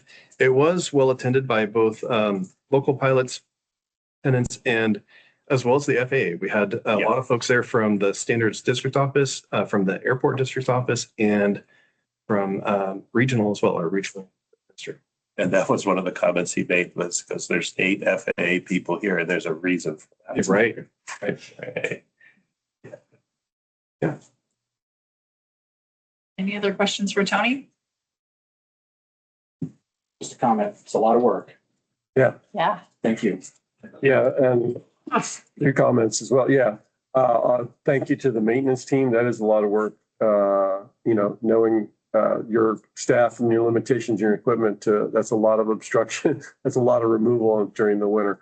The other is, kudos to the tenants and the users of Aurora. I mean, you guys can put out the rules, you guys can put out the signs and the market, but it's up to them to actually follow them and not have incursions. So, knock on wood, it's a trend going in the right direction. And I think it sounds like it's taking hold with the users and the tenants of the airport, some ownership in it, which is the only way it's going to turn around. So that's a great sign. Yeah, thank you. In the last tenant meeting the other week, one tenant commented that we did it without issuing any fines or civil penalties, which is in the recent rulemaking that we approved back here in February. And that's true. That's great. We want to keep it. So that's where I reminded everyone this is not mission complete. This is an ongoing effort, and it will need that level of attention. And if you follow the rules, that you don't ever have a civil penalty against you. I'd be thrilled to never have to find any. Right. Good. Well, and that gives us some peace of mind too, because at least for me, it's been a concern that we've had so many MPPDs over the years, and it's good to see that ownership and improvement. Right. And is Marlon's real name MacGyver then? Is that, I'm curious. I'd say that's pretty adept. Yeah. Very good. Yeah. Great. Thanks, Tony. Appreciate that. Okay. We will move on then to the finance manager update. Kristen. Okay, great. Good morning, Aviation Board. I will share my screen here. Can you see my presentation okay? Yes, we can. Okay, great. So I am going to go over the update on our budget development. So this is for the 27-29 budget development. So this is our budget that's going to be starting July 1st of 2027, and it's going to go through June 30th of 2029.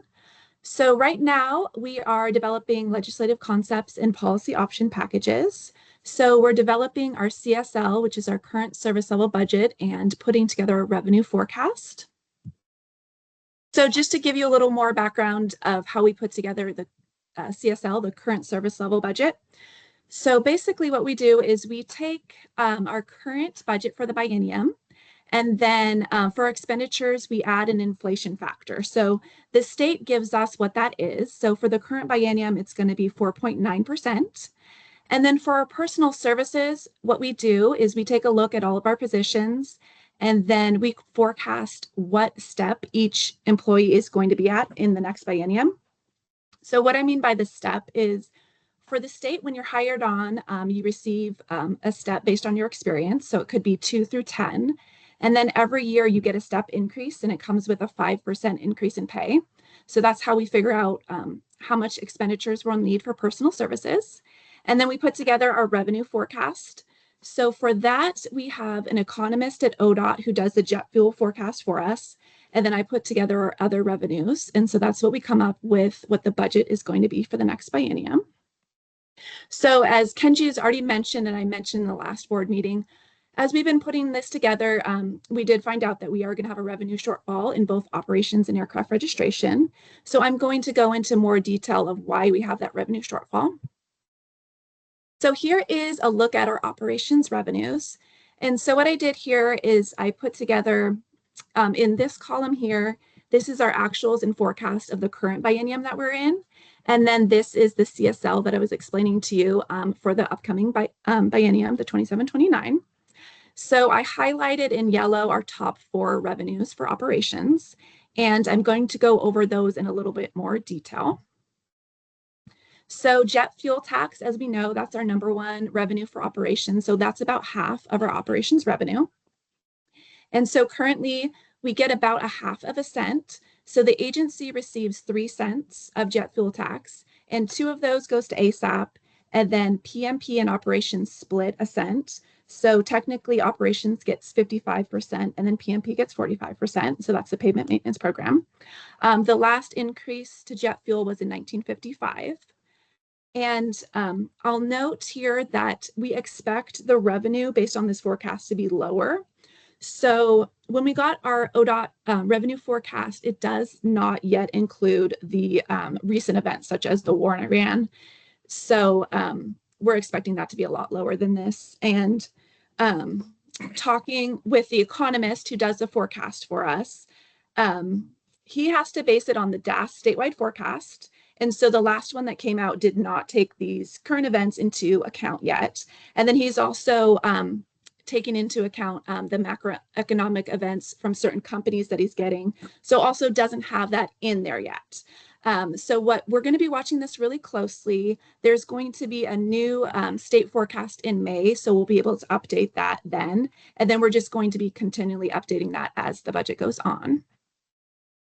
Kristen, before sorry. you leave that, sorry, Yeah. before you leave that, when you have the current biennium actuals and forecasts, that number, was that your previous, or that's your budget in the biennium? That's not your actuals to date? Or I mean, like, how are you comparing actuals to date or trending actuals to date versus that biennium forecast or budget? Excuse me, it's not a forecast. It's this year, it's this biennium's budget, correct?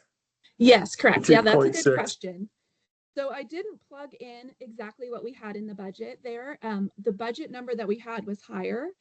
So what I did is I took our actuals and then I plugged in his most recent forecast that updated the numbers. And so that's how we got the 2.6. So that number also, I will be able to update that when we get the new forecast too. So we expect that number to go down as well. Okay, thank you. Yeah. Okay, and so our second largest budget line item is transfers in intrafund. So this basically means transfers from some of our other programs. And so for operations, that is aircraft registration and its SOAR revenue. So aircraft registration revenue can also be used for airport maintenance.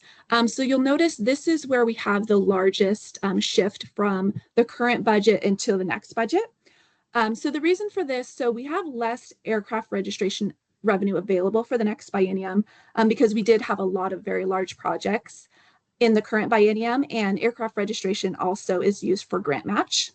And then as far as the SOAR revenue, so you'll notice when Tony is asking for the SOAR projects approved, in the current biennium, he did have to put in a lot of airport maintenance projects. So he had various small airport maintenance projects. He had capital equipment and airport workers asks in his SOAR ask. So we're using SOAR revenue for operations. So in a perfect world, we would be able to use just operation revenue for those expenditures, and then that would allow us to do more SOAR projects. So I know Tony has a wish list of some SOAR projects that he's not being able to get to all of them because we do have to use some of the SOAR revenue for operations. So that's another reason why in the next biennium we didn't put SOAR funds in there. So there's quite a large reduction from the transfers in intrafund. So the third largest revenue source is rents and royalties. So this is land leases and hangar leases. So the good news here is this revenue is going up and we're forecasting it to continue to go up. And this is a lot about the work that we have told you about that Kevin has been doing and Tony has been doing to increase all of our CPIs. The fourth largest revenue source is non-business license and fees. So this is fuel flowage, access fees, tie-down fees, and aeronautical study fees. So most of those are fairly consistent, but we did see a very large drop in aeronautical study fees as compared to the 23-25 biennium. So we've already seen the drop in this current biennium. So the majority of that revenue is from large energy projects. So we're doing an aeronautical study on the large towers. And just because of the federal administration, there has been a huge reduction in energy projects. And so that has caused that revenue to go down significantly. Now I want to talk about expenditures. So again, I've put in our current biennium and then the next biennium. So as I mentioned, how we do the personal services, we calculate the step increases here. And then for services and supplies and then capital outlay, we're factoring in inflation. So for operations, capital outlay is mostly equipment that we're buying for the airports. So you can see, I want to go into a little more detail of personal services since that's our largest expenditure. So if you compared personal services in the 23-25 biennium into the next biennium, there's actually a $1.23 million increase. So that's a 35% increase. And we actually haven't increased the number of employees during that time. So the reason for the huge increase is one of them is COLAs. That's a really big reason. The cost of living increases. So we are with the union, so they negotiate those for us. So in 23-25, we had a 13.05% COLA, and in the current biennium, a 6.5. So we don't yet know what the COLA will be in the upcoming biennium. And then it is also important to note that 93% of our employees are going to be at a step 10 in the next biennium. So that's pretty rare, but it just shows that our employees have a lot of experience and we don't have a lot of turnover. So that is good for the agency, but it does stretch the budget as well. Another reason for the personal services expenditures being higher, our Planner 2 position, it used to be 90% funded by the FAA. And they no longer fund that program. So now we did absorb the costs of that position 100% into other funds. Okay, so when we put that together, that's where we're coming up with a revenue shortfall. So when we put together the revenues and the expenditures, we're going to need about $3 million to be able to meet our current service level budget. The other thing you'll notice on this slide is the ending balance has increased. So our current ending balance is about 2 months. And in CSL, we wanted to put that at a higher ending balance. So we put that at about 4 months. That would be the minimum that we would like to have. We'd really even like to have more than that, but 4 months would just help us to be able to sustain some of the changes in the economy and everything like that. So that is where we came up with the $3 million for operations. Now I wanted to talk a little bit about aircraft registration. So aircraft registration revenue can be used for FAA grant match and for airport maintenance costs. And the last increase to these fees were in 2016. And these fees are in statute. So we can't just do a simple rule change to increase these to keep up with inflation. In the past 2 bienniums, we've put in legislative concepts, the board might remember, to change the fees from statute into rule. So that way we could keep up with inflation instead of having to do these large increases, but those haven't made it through, unfortunately. And then here's a little snapshot of what the aircraft registration fees look like. So the fees are based on the aircraft type. And so I put in here what the last fee was and then what the increase is. So you can see the last time we did an increase, it was fairly small. It was about $10 to $50 per aircraft type. And then you can see the revenue there is a little over $440,000 per year. And so here is what the aircraft registration budget is looking like. So we're having about a $500,000 shortfall here. And as I mentioned, one of the reasons is we did have a lot of projects in the current biennium. So we did use a lot of aircraft registration revenue, also used some for Operation Airport Maintenance. So looking at about a $500,000 there.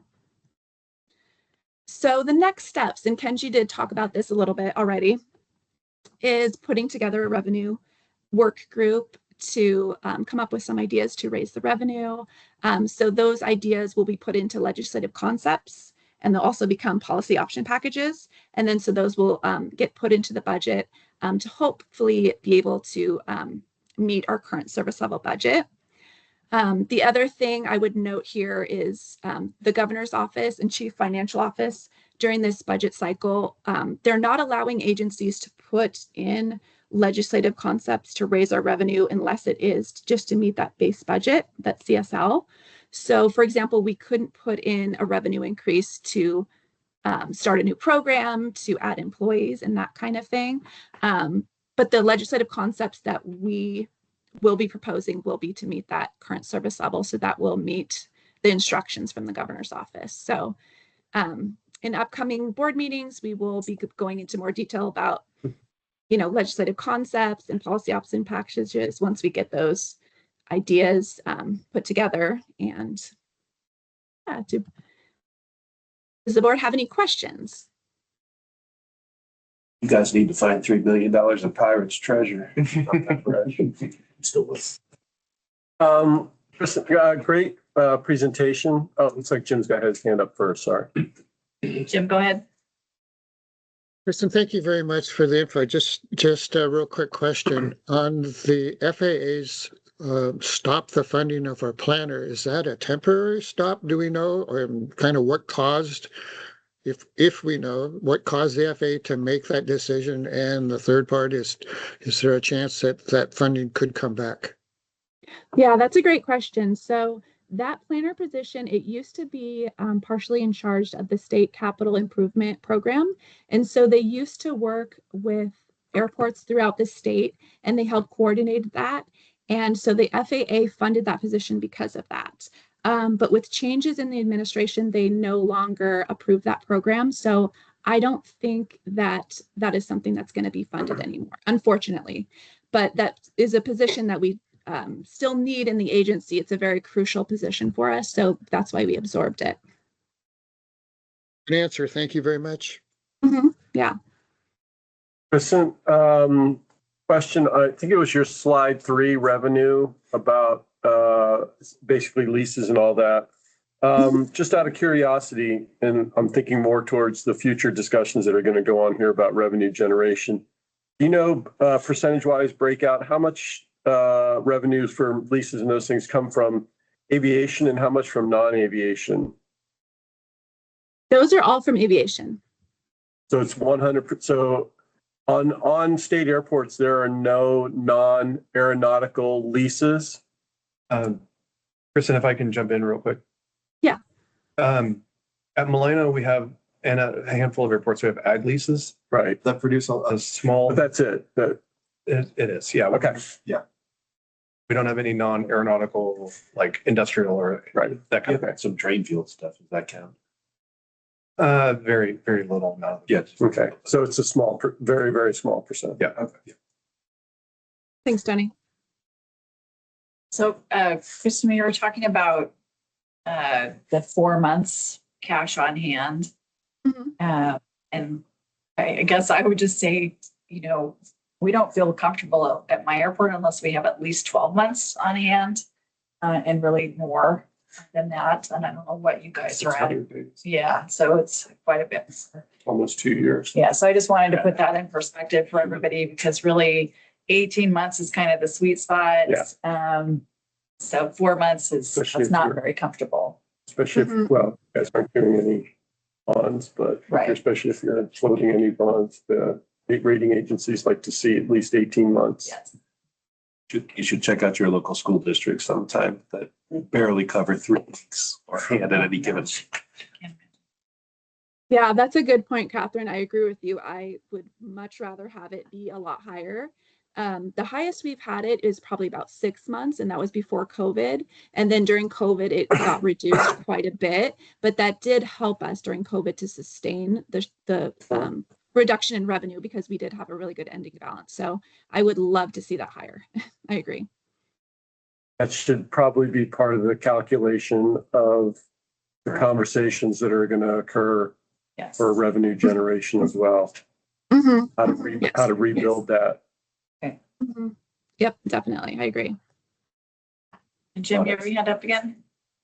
Kristen, so does the state require a specific minimum of having additional capital on hand in case of emergency? For our agency, we don't have an requirement, no. There is no minimum? Mm-mm.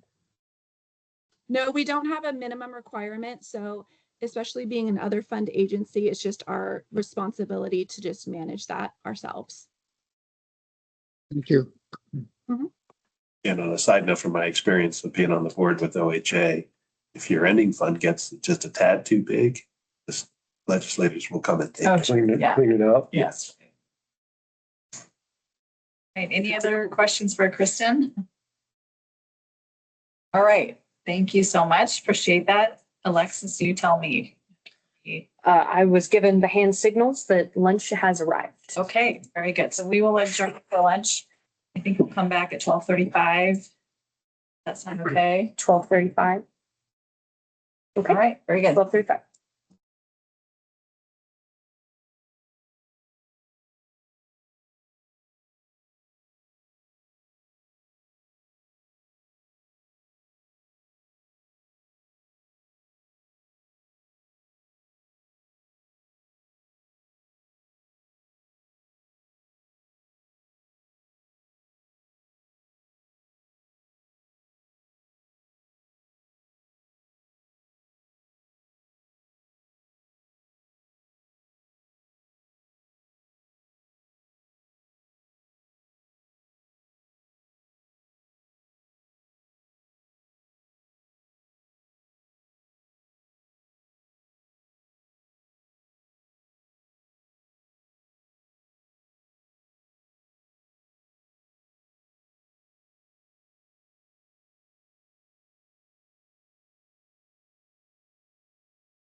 And we should be back.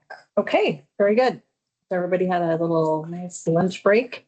We are, and we know Jeff had to take a call, so we are going to move to policy planning and programs update, and then we will get to the SOAR projects. So, Alex. Good afternoon, everybody. So overview of all of the programs that are kind of part of our policy planning and programs grouping here. So we handle our FAA projects, our payment evaluation program, or PMP, our aviation system action program, ASAP, which also consists of CORE, of course, AMUAS, economic development, in-house procurement and contracting, or administrative rules, OERs, legislative policy, land use airspace, general system planning, which would include extra planning, education, and resiliency. And so those last two are ones that, we don't have any funding for resiliency or education specifically, but we still try to do what we can in those fields when we're available to do so. Everybody's seen this map of all the airports across the entire state. Just always like to show that this on that, we have our 96 public use airports. Many of them are state-owned, 28 of them, and the rest are, city, county, port, handful of private, like the one we're at today, and other. And other would be like U.S. Forest Service. There's a couple of those.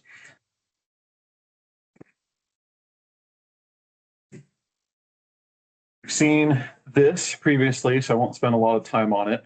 There's a couple of numbers that have been updated on the bottom portion, but for 2025, we're doing closeouts for a good portion of these. We had 12 AIP or IIJA projects at the state-owned airports listed there. 3 other, so non-NIPIAS projects at Cape Blanco, Oak Ridge, Prospect, and then our pavement, both our PEP and our PMP programs. And then the one that had a number update there is the bottom, the 48 core Cycle 9 grants and administration. We have 142 core grants currently in progress, and that does now include our 2026 numbers. That's what's indicated here. You'll see the updated table down at the bottom for 2026 and all the years prior. Everything prior 2020 and prior have been closed out. We're getting really close on 21 and 22. A handful of those grants that Andrea's working diligently on at the moment to get those closed out and clean things up. 10 AIP, IIJA projects at the airports listed there. A couple of them have multiple projects going on at one point, like Condon and Malino Joseph. One other, Oak Ridge, Tony talked about that earlier. And again, PEP, PMP. And as Kenji talked about in his presentation, we are putting PMP on hold for 26, at least for the time being. When we get to Andrea's presentation, we will still ask for approval. And then that would be contingent on if funding looks better, we'd be ready to go and not miss the construction season over the summer. I'm just gonna have a quick. Yep. So the PMP work is based on the 2024 or 25 review, or what's the timing cycles? It is based on the PEP cycle, and yes, it's generally a year or two before. It's always 2 years. So you're putting off 26 work based on a 24 review, is that? Well, it's kind of dependent. It's been 2 years for the past few, just because we were a little bit behind. The Region 2 that is supposed to be done this year, the PEP reports were actually created last year. So that one is just 1 year. We just finally got PMP caught up last year, and now we're maybe behind another year. But it is what it is. I mean, and as Kenji mentioned, it's definitely the program that makes the most sense, and it's not affecting, staff. So I appreciate looking at it in totality, but if there is some money, do you have a priorities list inside of that where you would go ahead with only a certain number of Region 2 airports that have the highest priority? Or would you just say, look, we're not going to spend, because it costs to mobilize and to do that as much as well. And then all of a sudden that just becomes a higher fraction of your overall project. So I'm not looking for a definitive answer, but just thinking about those two different options. yeah, we haven't looked into that, but it's partly due to the point of just the mobilization costs, the procurement contracting costs, all those things. Design portion for PNP construction is basically completed, so we're ready to go. If funding were to look more positive here in the next couple of months.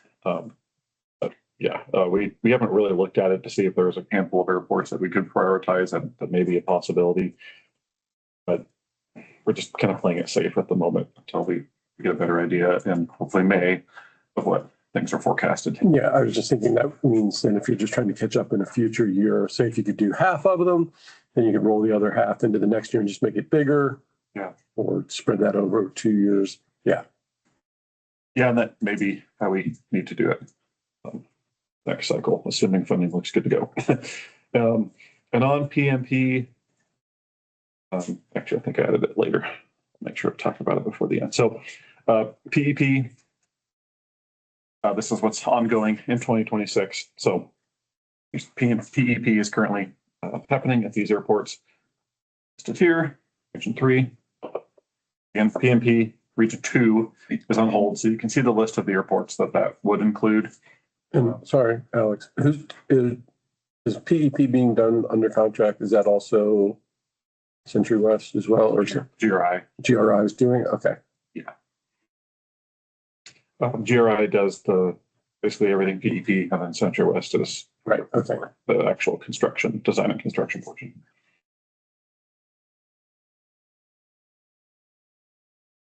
So I just point out Oak Ridge is on hold actually before that because it's the rehab. Yeah. Yeah. And there's a couple of them here that, as we've talked about before, that may drop off the list or just may have very little work done. Yeah. Because we do try to really keep an eye on what other projects they have currently ongoing or very new future.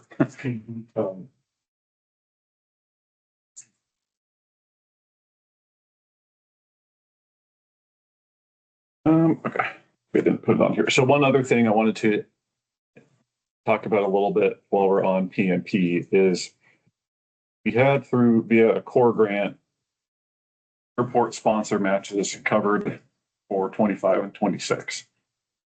The intent at the moment is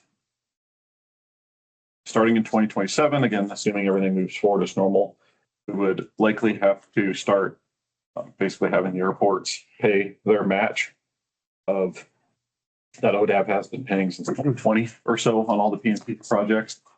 Depends on the size of the project. Some airports that may literally just be a couple $100,000. Other much bigger projects, maybe tens of thousands of dollars. It just depends on the scope of pavement work that's being done at any given airport. And more information will come out on that. We are reviewing it internally to see is there maybe a way that we can do, say, Category 5 airports, for example. Those are very small airports with very limited funds, and that's something that ODAB can still cover at least for another year or two. So more information to come out on all. Land use and aerospace, as Kristen mentioned in her presentation earlier, you do see a fairly good sized drop there. So 105 aeronautical studies were completed in Q1 of 2025. Only 17, almost the whole first quarter of 2026. And that is due to last year, there was a large project in Boardman, energy related 82 structures, and just general decrease in crane activity in 26 so far anyways. Land use, Q1 land use for 2026 and development permits. You'll see a couple numbers there again, 94, Q1 25. We are a little higher this year, 124. So 324. We're flying out that. Goes. That's across one. So, sorry, I think I did one part loose. Just don't put it all the way in. Yeah, that me too. Okay. 2027 projects, 9 AIP, IIJA, airports listed there. Again, a couple of them have multiple projects going on at a given point. Tony will talk about some of those other airport projects in his presentation. On the SOAR side, we don't have anything in Connect Oregon this cycle. Well, outside of the one that Tony mentioned about at Aurora, with that's not a NODAP application though. Again, PEP, PMP. And again, this is all assuming things plan as normal, so these may change come 2027. And then one system plan again, which will be a Chapter 3 update of an aviation plan, which is the forecast on aviation demand. Just out of curiosity, what are the two at Aurora? Did you know? Let's see what are the two that were off here. The Connect Oregon applications. No, No, the two AIPs. Oh. Should have kept that list in here. Is that we have our obstruction removal and then Finish the master plan. that's closed out. We're looking ahead environmental for an upcoming taxway project. Oh, okay. Just no. Is Independence, is that the one with the Pappies? Yeah. And is that project? No, that is this year. Oh, good. Yeah. Okay. We have a Still your people. runway shift project that we're on. Okay. Yeah. I just remember hearing about their Pappies. And so I Right. That's this year. wanted to make sure that they were getting those. Different Yep. Wi-Fi. Chicken nuggets and so on. Password. It's no big deal. Sorry, I didn't mean to derail it. Sorry. No, that's fine. Hello, kitty. Kind of like Yeah. Yeah. Is that what it is? That recorded for phone. I think so. Sorry for those online. My phone died and apparently kicked me off my own hotspot. We're So, still seeing your presentation. well, okay. Anyways, moving on. I'll look up Aurora and we'll talk about it. No big. Alex, they're both obstruction removal. They both are. Okay. Thank you. Yeah, Irving. one is design and one is construction. Great. PEP in 27. Long list of airports. Region 4 is definitely the biggest. PMP. A lot of pavement work. That would be great if we could stay on track, but not there yet. So OAP Chapter 8 update. Very, very close. We did just get back our DOJ review yesterday morning, it was, or actually yesterday evening. So we're Yes. getting ready to finally post this. Fingers crossed we can get this posted this week or early next week. We've been waiting on that, just a lot of back and forth for review to get it all ready. What that Chapter 8 update will include is reflecting current conditions, incorporate technologies, so UAS, AAM, for us talking about this. Highlight regional equity, support strategic planning and funding, forecast future growth, and communicate the public value of aviation throughout the state. Economic development. A couple meetings ago, I talked about a South Korean aviation delegation that we're putting together. We're getting closer and closer every week. With, we have some dates more or less confirmed, July 26th through the 31st. It is subject to change, working alongside Kiosk, which is part of the Ministry of Land, Infrastructure and Transport, and then COTRA, which is part of the Ministry of Trade, Industry and Energy. We're estimating about 8 to 10 companies from South Korea that would participate, and then 2 to 4 government entities, primarily those listed above. And then that's the 6 days there is our tentative schedule. So arriving in Portland via PDX, we'd spend the first full day in Portland's Scappoose area, third Pendleton, Hermiston, the river, and the gorge, and McMinnville, Corvallis, Eugene, and then the last full day would be Tillamook and back to Portland that evening. And so more information to come out on that when we get just things more solidified as we get closer. And then Exponential, Kenji also mentioned that earlier. We are partnering with Business Oregon on a booth there. And the last couple of years are 6 or so Oregon-based companies that have a presence in that booth. And there'll be kind of a couple multiple facets of attending this. One, we have the booth there. We help those companies every way we can, but then it also provides another opportunity where both the entities above, Kiosk and COTRA, also send individuals there too. So it provides just another good opportunity to meet with them in person. There's a long list of international companies, South Korea and Taiwan and so on, that are also there. So it provides a lot of good opportunities for potential connections there. Legislative, didn't have anything too exciting in 26. We just had our Senate Bill 5702, which was basically just capital construction projects for Oak Ridge. Getting those approved, so those can happen this year. And as Kristen talked about earlier, 2027, we are putting together an aviation work group.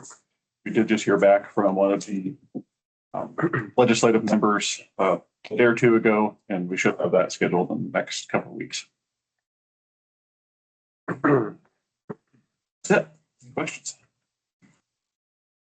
Kenji? Hey, Alex, work groups this year, not 2027, buddy, but for the session, yeah. For the session, For the yeah, session. yeah. All right, any questions for Alex? All right, thank you very much. Appreciate that.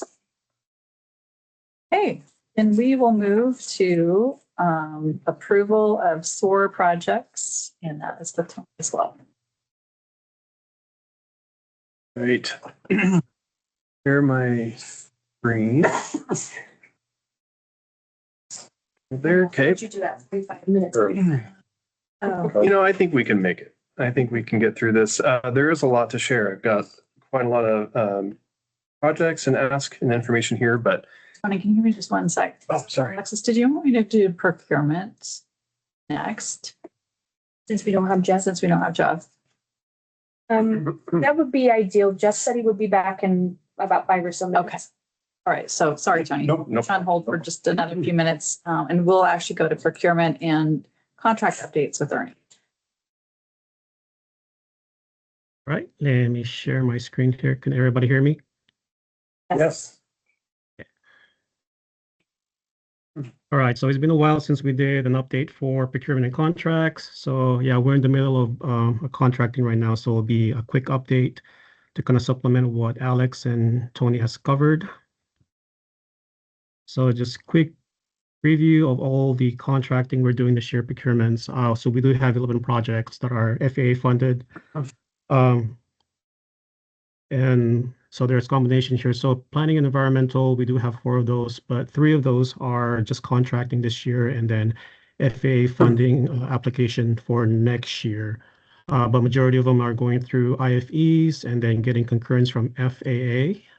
And then the next one is all the construction. So we did have our bids open yesterday for all of our surface seals. So for Chiloquin, Condon, Joseph, Lebanon, and Malino. So we are in the beginning stages of evaluation and review of all the bids, getting reasonableness costs from FAA, and then initiating contracts and also FAA application for those.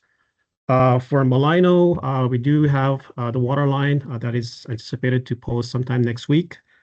Same thing with the PAPI replacement for Independence and Joseph AWAS replacement. And the hangar project will follow afterwards. Oak Ridge, we do have it on bid already, and it will be opening in a couple of weeks. So we are on, once we get that, we'll be on the pre-contract stage on that one. For PEP, we do have 2 contracts on beginning stages on that one. And then, of course, Oregon Aviation Plan, we anticipate it posting sometime next week.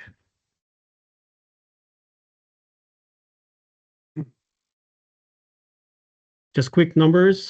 So we're gonna have our 2-year anniversary for having our procurement in-house.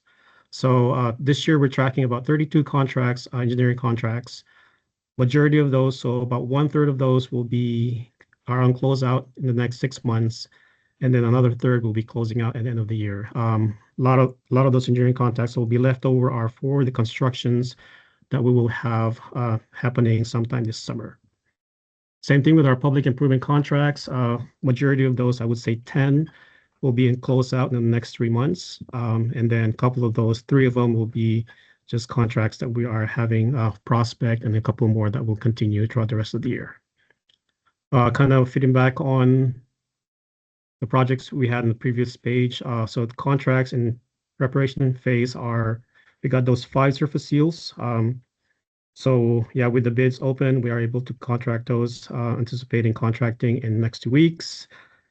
Same thing with the public improvement contracts. That's all the surface seals, AWAS, and hangar and PABI. We are fully transitioned to Oregon Buy, so we manage all of our procurement and contracts related to engineering, professional services, public improvement contracts, and bid solicitation, just for transparency and access. One thing that we added this year is also assisting with transitioning our eligible operations and administration procurement contracts to Oregon Buys. This is to better align with ODOT's procurement requirement updates that happened last year, and we're trying to get services and goods that are covered in the statewide agreements or recurring expenses into Oregon Buys.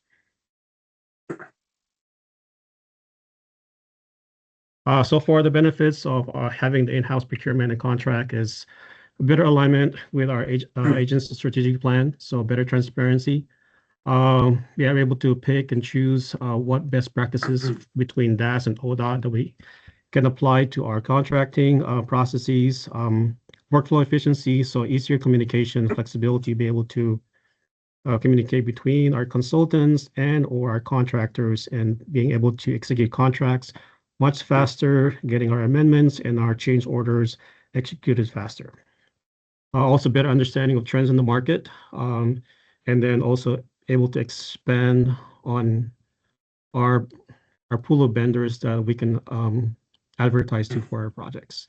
And then lastly is focus assessment. So we work directly with DOJ, being able to review our insurance requirements, our bonding requirements, and all that stuff. So,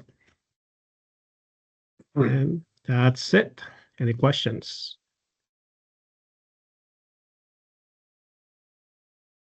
Okay. No, not a question, but just an observation between kind of all the updates today. I mean, having been on the board now for a while, it's nice to see things that as we travel to different sites and we hear from different airports and the tenants of each, the tenants or and some of the homeowners on them, their concerns about things. It's nice to see projects finally coming from planning to either operations or maintenance to do them, or now into contracting and to getting them done. So it's kind of nice to see that. And it's really nice to see going from like 0 5 or 6 years ago to 30s and 40s now annually. That's pretty impressive response to the customer's needs. So that's an observation that's quite good on the entire department's team. Work. Okay, very good. Thank you, Tony. Appreciate that. Or Tony, Ernie. There we go. Thank you, Ernie. Okay, now I think we are good to go to move to the approval of SOAR projects, and that's Tony. Okay. Jump into the presentation, and while I do that, Steve, I appreciate your comments. And SOAR, we typically bring a new SOAR request once every 2 years, once a biennium. And as we've talked about several times today, our revenues that the department gets and the revenues that fund this grant program have had impacts, especially during COVID. So looking back 5-6 years ago, that was when we were most heavily impacted. And we also had a really big need to fund some really high priority projects like our runways that were failing at a few airports. So I'm gonna go into a little more information on that in a bit, but I am thrilled that today, for the first time in the 6 years that I've been with the department, we actually have some cash balance and what I kind of refer to as a blank canvas of taking a fresh look at SOAR for the first time, and making the most efficient use of the funds to address some of the biggest needs that we have. So I'm going to start with a review of a lot of the information we covered just a month ago in our March work session, just going over the rules and the cycles 1 through 5 status, and then our cash balance and our forecasted fund for the cycle 6 based on the updated January 2026 cash balance. And then going into a lot more detail in the actual cycle 6 SOAR requests, the project list, going over all the equipment and the airport project and maintenance needs, as well as our recurring worker fund and contingency. So, and then and with the end this presentation with the request and an action for the board. So just a quick review. The ORS 319.023 establishes the ASAP, the Aviation System Action Program, based on aviation fuel tax, and that's what funds the core and SOAR grant program. So after some administrative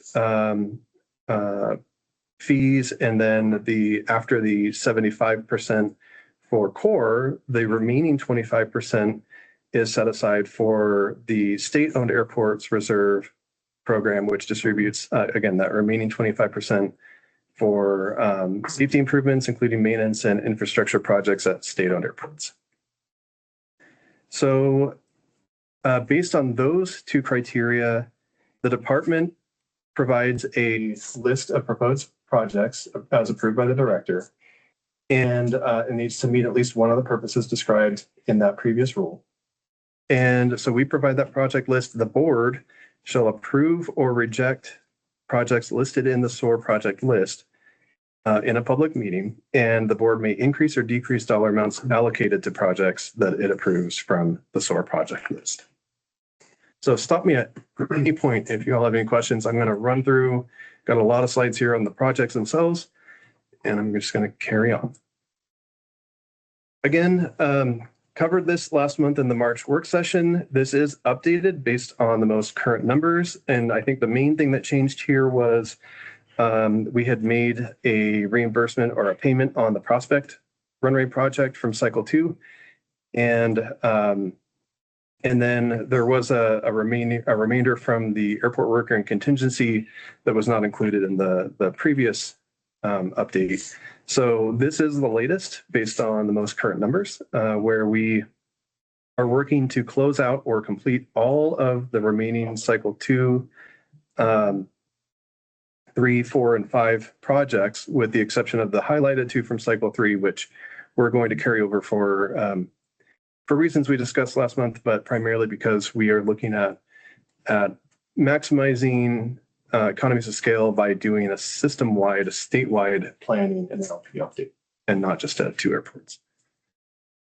So with that, we have about $2,676,000 in encumbrances from cycles 2 through 5. Cycle 1, all of the projects were completed.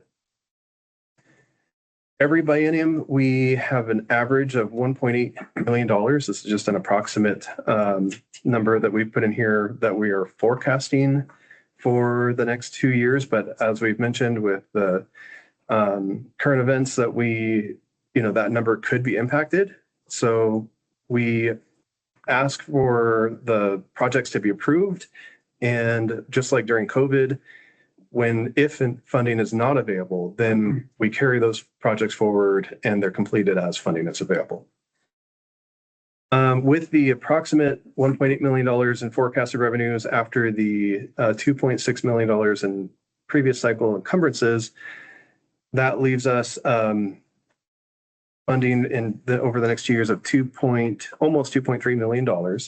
And then carrying forward the 2 cycle 3 projects, which adds it removes the $390,000 from the previous encumbrances. And so we are expecting to have a forecast funding available for cycle 6 of just under $2.7 million.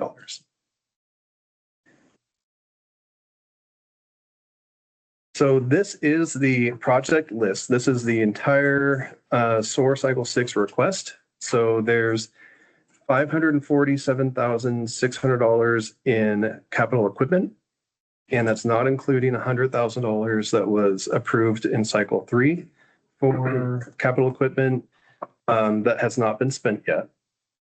And then we have the remaining projects below. So that's $1,159,296 for Pacific City, in addition to the $215,000 carrying over from cycle 3 as well.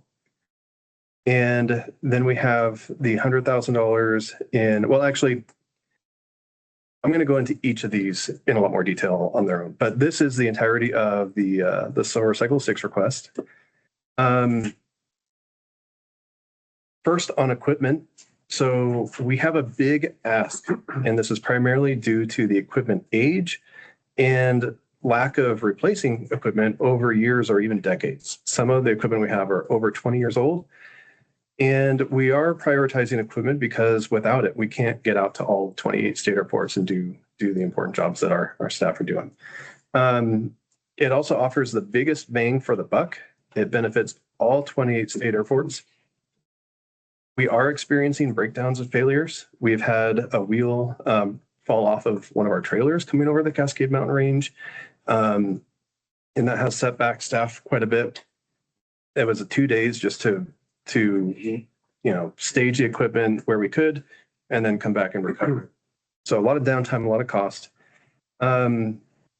We are focusing on the best use of funds, so the greatest return on investment, and that does mean balancing cost and equipment that actually meets our needs for our mission and is safe and will have the greatest longevity so we can get the most miles out of that equipment.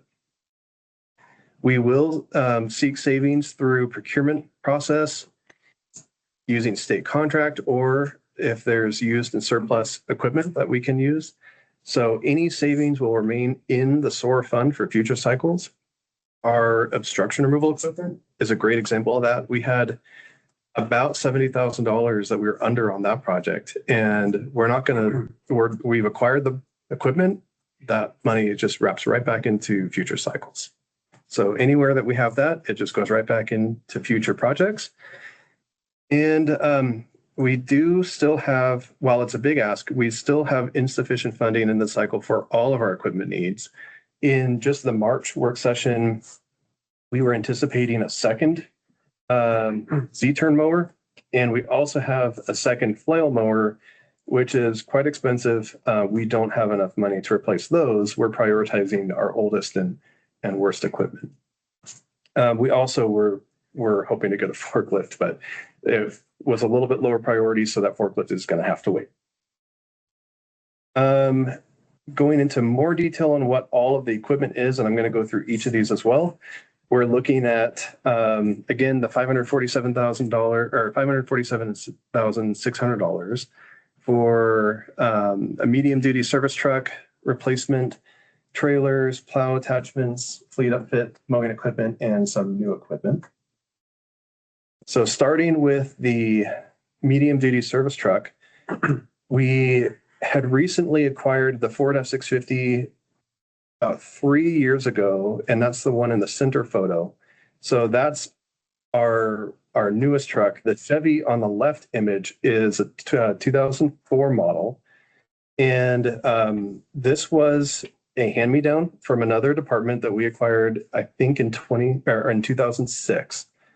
And because it was a hand-me-down, it wasn't really spec'd for our mission. It wasn't purpose built for that. It is only max tow rated at 18,000 to 20,000 pounds.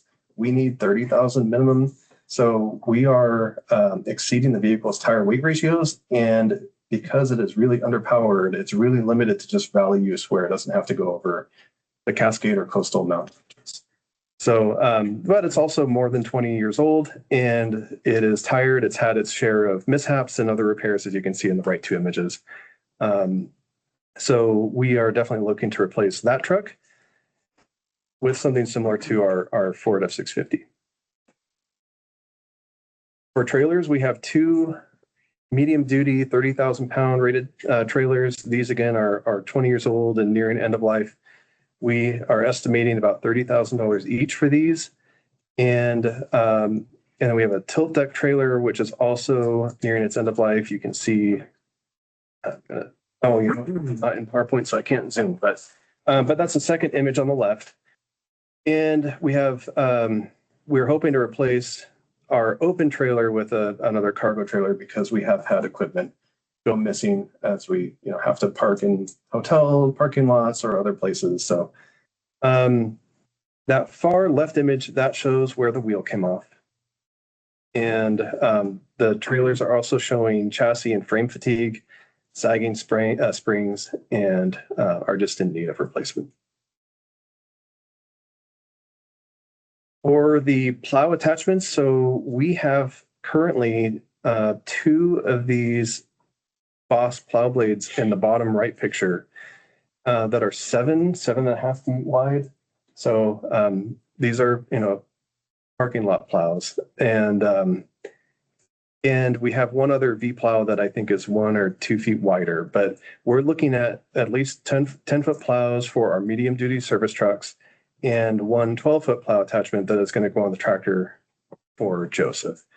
That right now, that International in the bottom left image, this is I think it's a 70s or 80s International that is also very tired. This was a ODOT surplus truck that has lived its lifespan and then some. And so we're trying to get something a little more effective, a little more reliable out at Joseph. And again, for our staff to be able to not just get down to a number of different airports and plow snow as needed, but also get down the highway. So it has to be a fairly specific use case for those trucks as well. And then for capital equipment, the tractors, the trailers, the medium duty service trucks, those equipment we own outright. The rest of our fleet is leased through DAS, and that's a requirement. And when those vehicles reach a certain age or mileage, they term out and we have to replace them. So the lighting, the radio equipment, and just all the safety improvements, everything we need to operate these vehicles on airfields, we have to pay for that upfit cost. And so on that RAV4 in the left of this image, that was about $7,000 to $8,000. And so we're just anticipating when the Explorer is getting replaced soon, that's going to be about $10,000. Can you move any of that equipment from one vehicle to another? Yeah, we have. Some of these are a little more serviceable than others. In the right-hand photo, all of those light bars, radios, everything were carried over from the prior service trucks. So where we can, we definitely do. And then on that, the second one, the utility body for the new maintenance truck, on that far right image, the far right truck, that's actually the old truck. And that is a canopy shell that was off of an old DAS surplus truck that we were using while our other truck had suffered a catastrophic failure. So we got that canopy, but it was not really set up for the maintenance utility mission that we have. So we're looking at about $22,000 to put a better utility body on that, similar to the other truck that is parked next to. And then for mowing equipment, because we have to trailer our mowers and haul them all over the state, we do need flail mowers, and that is quite a bit more expensive than a typical mower deck. So we're looking at a new flail mower for about $230,000. And then our Z-turn mowers are quite old as well. And those, we were hoping to get 2 of these, but right now we're just planning for 1 at $53,588. We're also looking to go enclosed because, our guys mow from all the way from the coast, and it could be rainy conditions all the way over to central Eastern Oregon, where it's very dusty. And I should have included a photo, but I've got photos of these guys just covered head to toe in dust. So for health and safety, we want to get the right tools for our staff. The center photo at the bottom is the tractor that is going to go to Joseph, and that will replace that 1970s John Deere that hasn't been operational in over, I think, 5 years. There's some parts, there was a bearing that went out on that, and we cannot find a replacement part.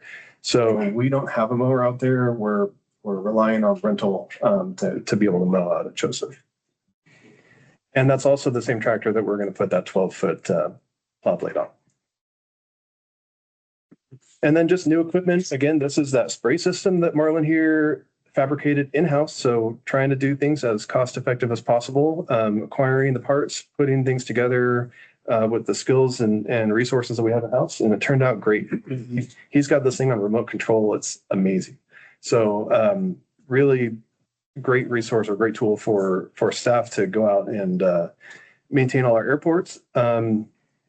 Similarly, with the welder, generator, air compressor, these are tools that we don't have in our service trucks that will help us do field work rather than only being able to work in the shop. And it will also help us do decon and prevent the spread of noxious weeds. And then because we have recently acquired paint equipment about 3 years ago, we have a lot of old paint, not even just old, but we get paint by the pallet. And so our staff getting a paint shaker will save them a lot of time and their backs by taking over that task of mixing those up. Any questions on equipment before I move on to projects and maintenance? A couple quick questions. Yeah. When it comes to the mowers and the trailers, has the state ever looked at strategically locating the mowers and or trailers so you're not having to haul them literally all over the state, like regionalize them? So we have just 2 each. We have 2 tractors, we have 2 Z-turn mowers, and we have 2 medium duty service trucks. So we split off typically in teams of 2, and we go out a week at a time in some cases out to Eastern Oregon, or we go over to the coast or up into the Cascades. And sometimes we can just do day trips, but we do, it's on a case by case basis of planning where, what are we going to be doing for the next week? And we either leave them over there. So we're not always hauling it back every single day, but it's a balancing act for sure. And then a question on the plows. You said you were looking to go to 10 feet. Mm-hmm. Have you looked at the winged plows that allow you to expand to get even further? And like off the side of the truck? No. Basically they fold in and then you can pin them out and get a little bit of extra width. I plow the airport in Scappoose, so I get the plowing thing, but the wider the blade, the faster you get the job done. Right. And the less exposure you have for the people plowing, especially with aviation traffic going by. Well, Marlon here was spec'ing the plows, So touch base with you, the plows that we're specing for the Joseph has that option of adding those. We can add wings to it. However, we run into some equipment problems if we get too much snow load up underneath there. If we start pushing that 20,000 pound mark versus 10,000 pounds, you add those wings. Now we have to actually put a smaller plow on there because the equipment's not able to handle that.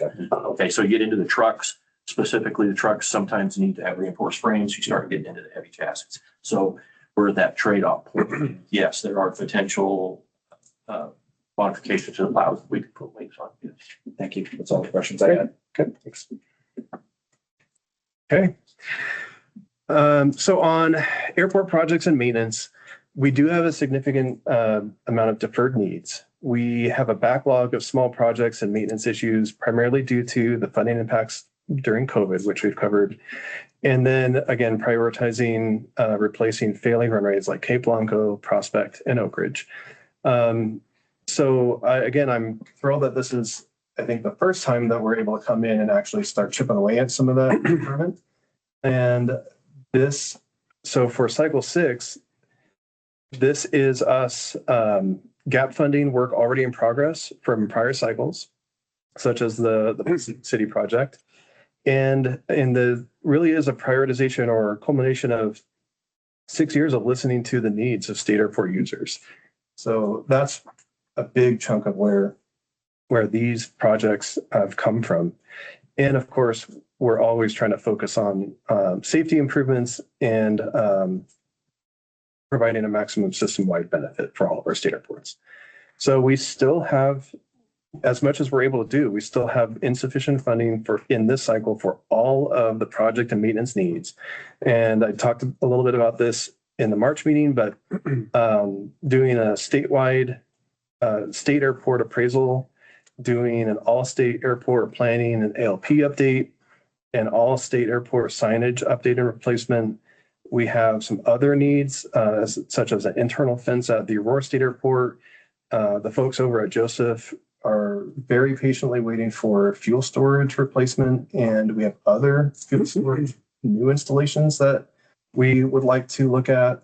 Part of that is for just for the, promoting aviation, helping for resiliency as well. And then there's some other additional navigator replacements and other needs, as well as off-airport easement acquisition. So everything that I've shown obstruction removal has been on state property only. And at some point, we're going to get to the point where we're going to have to focus on those that are off airport. So I did not have a blank slide. What? Did I lose my internet as well? The technical difficulties today. All right, let me stop and see if I can. It came back. Tony. Did it? It was there for a second. Oh, all right. Let's try it again.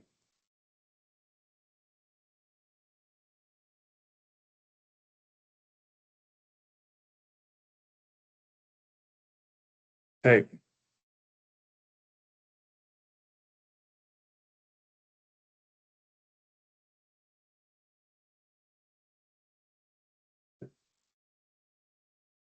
I don't know why it's doing that.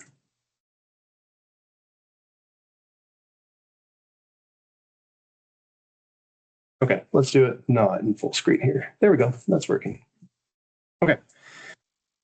Then, so our Pacific City project is for drainage improvements. It will construct an access road, and it will rehab the apron as well as expand the apron as shown in this graphic.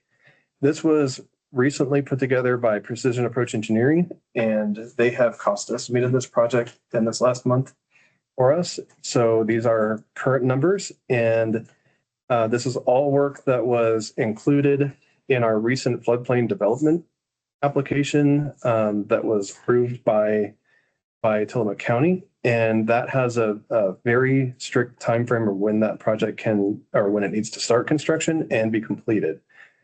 So the timing of this project is really important, and we are planning to start construction by next year and have that completed per the permit requirements. And that will, again, provide a significant improvement on drainage, as well as providing public access to the airport, where right now there is no public access because there is no access road. So live flight, Coast Guard, ambulances, we've got photos of them driving through grass to get to the airport, driving through private property. And again, the apron is very congested, so expanding that as well.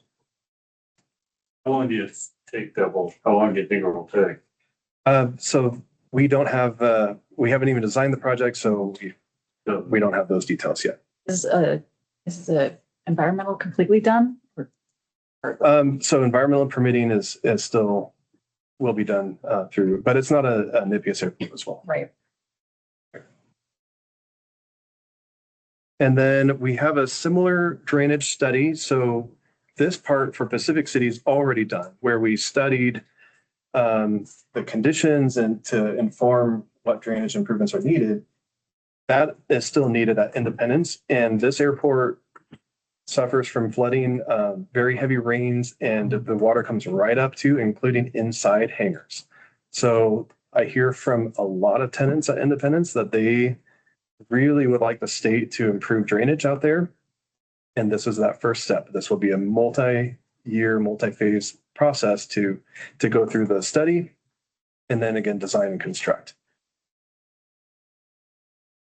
And then we had a comment earlier about the internal circulation road and improvements at Aurora, and that's what this project is for.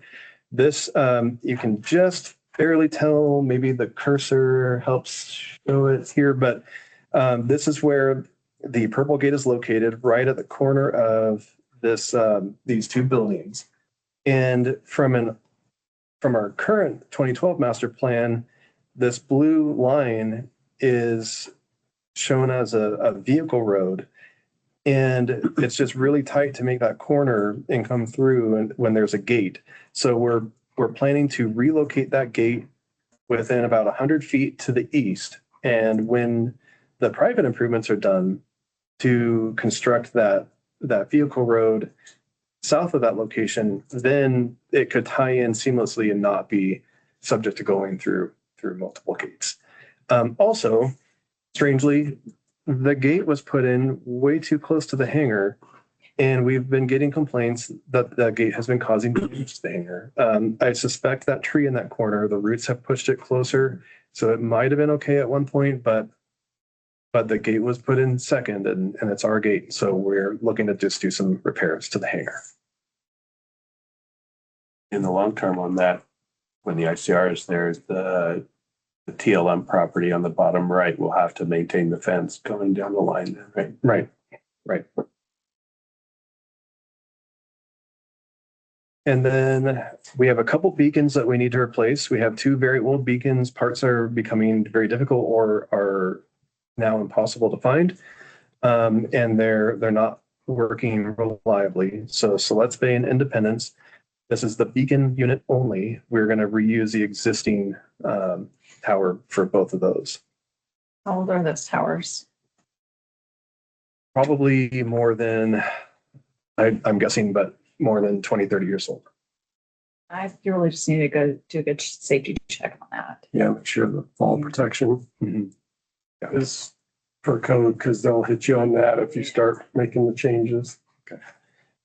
So I know Marlon and Jerry are the guys that go up and have actually swapped these things out before, and you know, any thoughts on that? The towers themselves are ANSI, whether it would be ANSI, they'd be OSHA approved because they do have a cable running from the top to the bottom on both of them. And it's a full harness assembly that we lock into them. And they are in that aspect to code.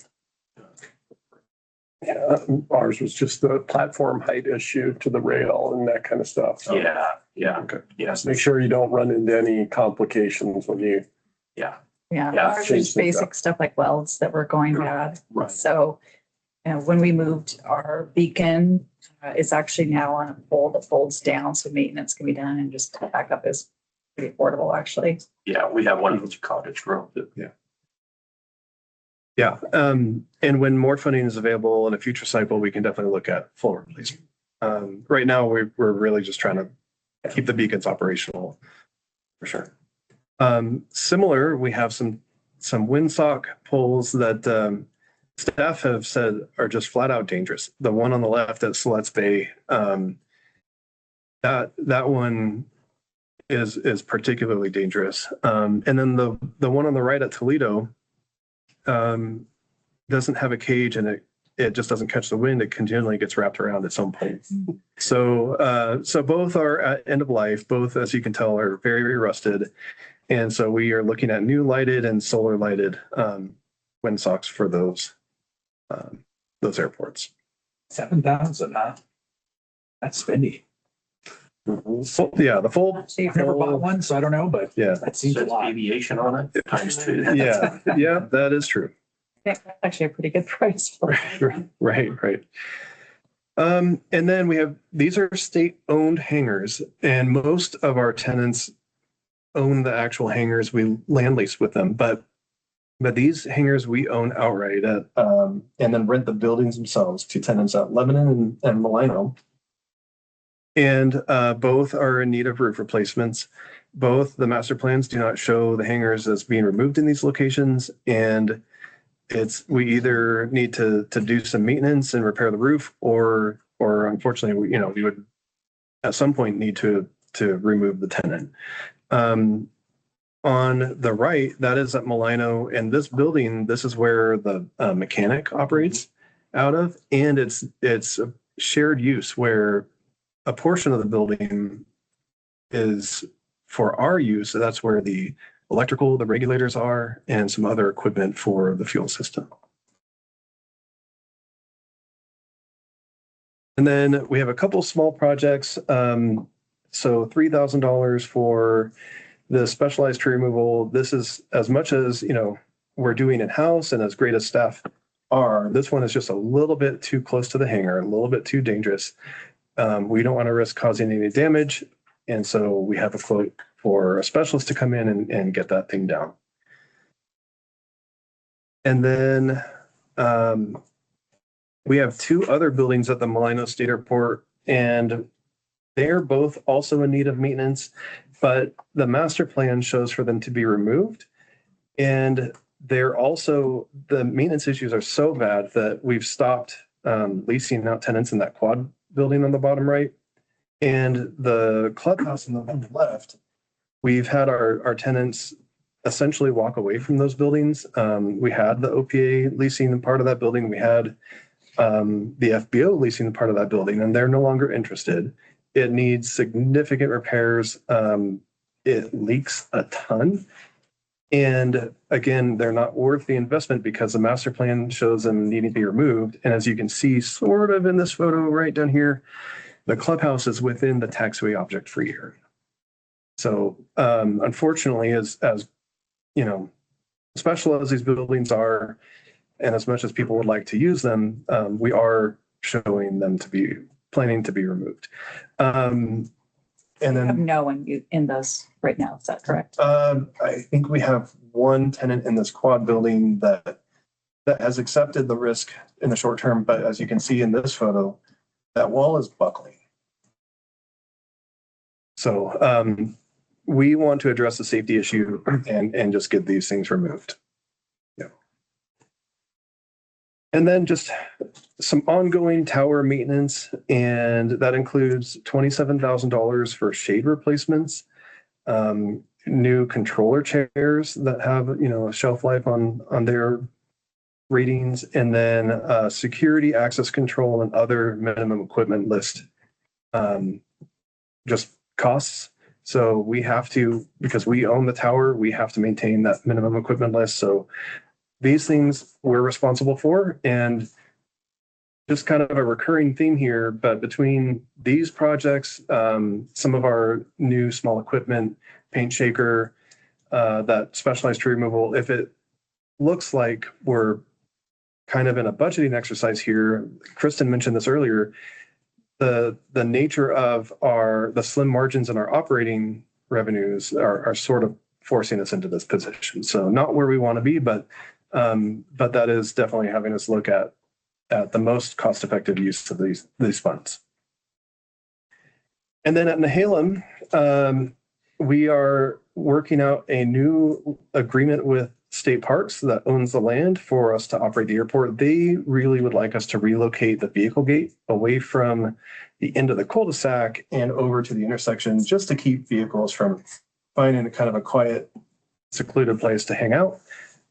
So we're planning to relocate that a brand new 30-foot swing gate, double swing gate, so that we can do that. And then, I really don't know how this happened, but we have in our 2004 airport layout drawing, we have a gravel taxi lane, and then we have a tie-down area. But as you can see, for a long time, we've had the two that are the same. And I really don't know how that happened, but we need a little bit of money to go get some materials and just separate those. So we want to make it right and provide a safe place for people to taxi around the parked aircraft. So and I'm sorry, I scrolled past the contingency and worker fund. So we are also looking at $150,000 in project contingency and $300,000 for our temp worker fund. That's our temp employee out at Joseph, and for our maintenance staff that again do work at all 28 state airports. Any questions on those? That is the project list. How many people for the temp worker fund? We have one temp employee in Joseph, and we used to have 2 seasonal overhires that would work with our maintenance staff based out of Salem. And we are not looking to fill those positions this year. And so the 300,000, is that for a year or is that for a couple years? Yep. Tony, have you looked at having, especially for the more remote areas, being able to hire somebody that is out there, maybe has some equipment to contract it instead of traversing the whole state? Yeah. That's- Yeah. So Joseph is the only place we have that. And we have the very old John Deere tractor that doesn't work, and then the old International plow. And Joseph is one of the hardest airports for us to get to. It is at least a full day of travel, and you have to go over a very rough highway to get out there. The rest of the airports, our staff, we don't just go like to the far southeast, like McDermott, and only do work at McDermott. We hit multiple airports, try to make the most of all of our trips. And I would say they're very effective. I guess to answer your question, no, we haven't looked at having, staging or having someone based on the east, just for, they're still going to have to travel a bunch to get to any of our state airports. And I don't know that the cost.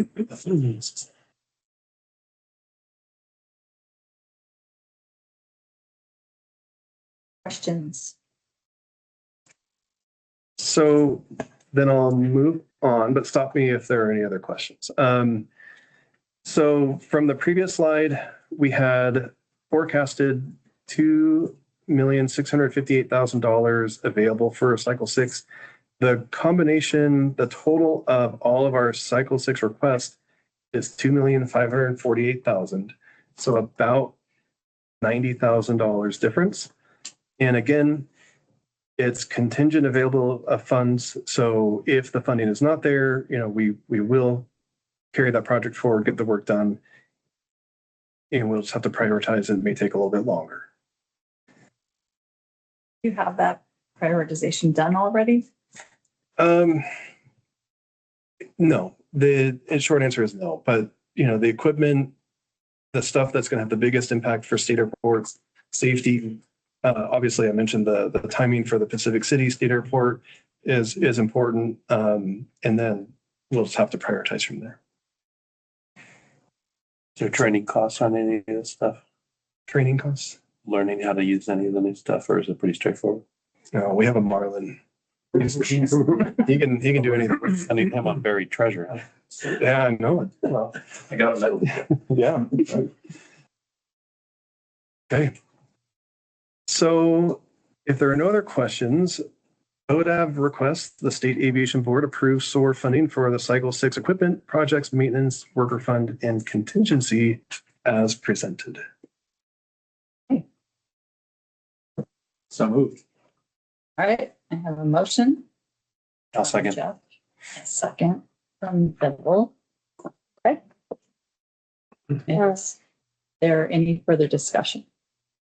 You have a question. So with the 90,000 difference, what happens to that? Does that just stay in an account for the next SOAR cycle? Right.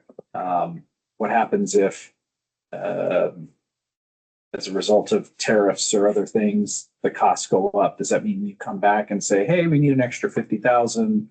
What happens to that 90? I know you've already built a contingency into. Just curious. Yeah, the 90, it stays in the SOAR fund for future projects. We have come back if the need is there, or if the timing is so important, we have come back for an increase on the. We'd have to approve. Yes, exactly. Yeah, but otherwise, like I said, it would just, the project would remain and wait until funds are available. Questions? Okay, then I'll have Alexis call the roll call, please. Okay. Bill Gross, Aye. Jim Knight, Let me just triple check. You had to drop off. Yes, so Jim and I did have to drop off, because he excused. Yes. Sarah Lucas. Aye. Aye. Steve Hagee, Yes. Brian Prang, Aye. Jeff Pritchard, Aye. Catherine Stevens. Aye. Okay, so that motion carries. And Tony, I would just say, obviously, I understand that the current priorities that are that you just named, but as you get further down that list, I'm sure you have an internal process to really evaluate where we're at, you know, in the economy and all of those things. So. Thank you. Thank you. So we really appreciate it. It's 6 long years. Good project. Okay, so that brings us up to the core update. Is with Andrew.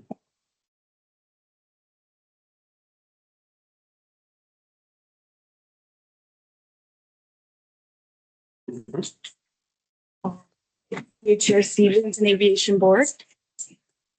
So I kind of got a two-part presentation. So the first will be on core, and I'll do a quick program update. And then in the previous board meeting in February, when the core grants were approved, the board had approved the priority one applications, max 150,000 per airport sponsor. We missed the board in that they had 2 that equaled about 167,000. So we need to have the board do an approval on that.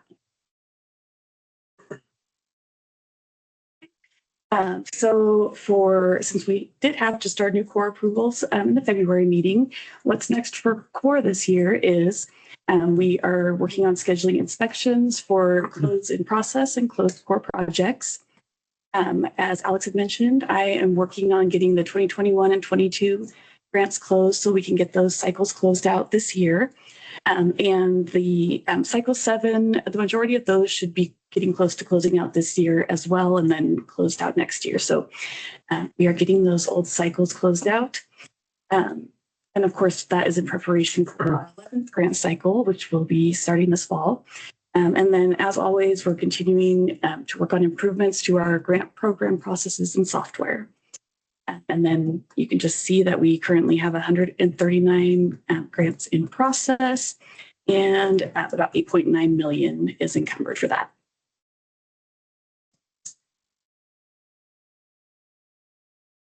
All right. Wait,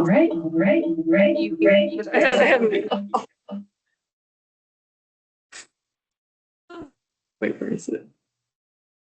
Okay, that was weird. I don't know how I did that. All right. So, as I mentioned, the priority one 2026 core grants were limited to 150,000 total per airport sponsor. The board completed the approval justification forms for Redmond and Southwest Oregon Regional. And so we need to complete the same form for Newport's. And I did go ahead and I copied the same wording that we used for the other 2, and of course updated it for Newport. Lawyer approved. So their total request was 167,934, and we're looking at 150,000 max for those. And I did talk to Lance at Newport, so he knows that this needed to be approved. The funding. So 2 projects need to work with him to allocate it. Yeah. So a draft motion here. And again, this is the exact wording that you use to approve Redmond and RTHs. So the draft motion is to reallocate the grant amount requested by Newport Municipal Airport for priority 1 core applications so that Newport may receive the maximum total grant funding of up to $150,000 based on the board's justification.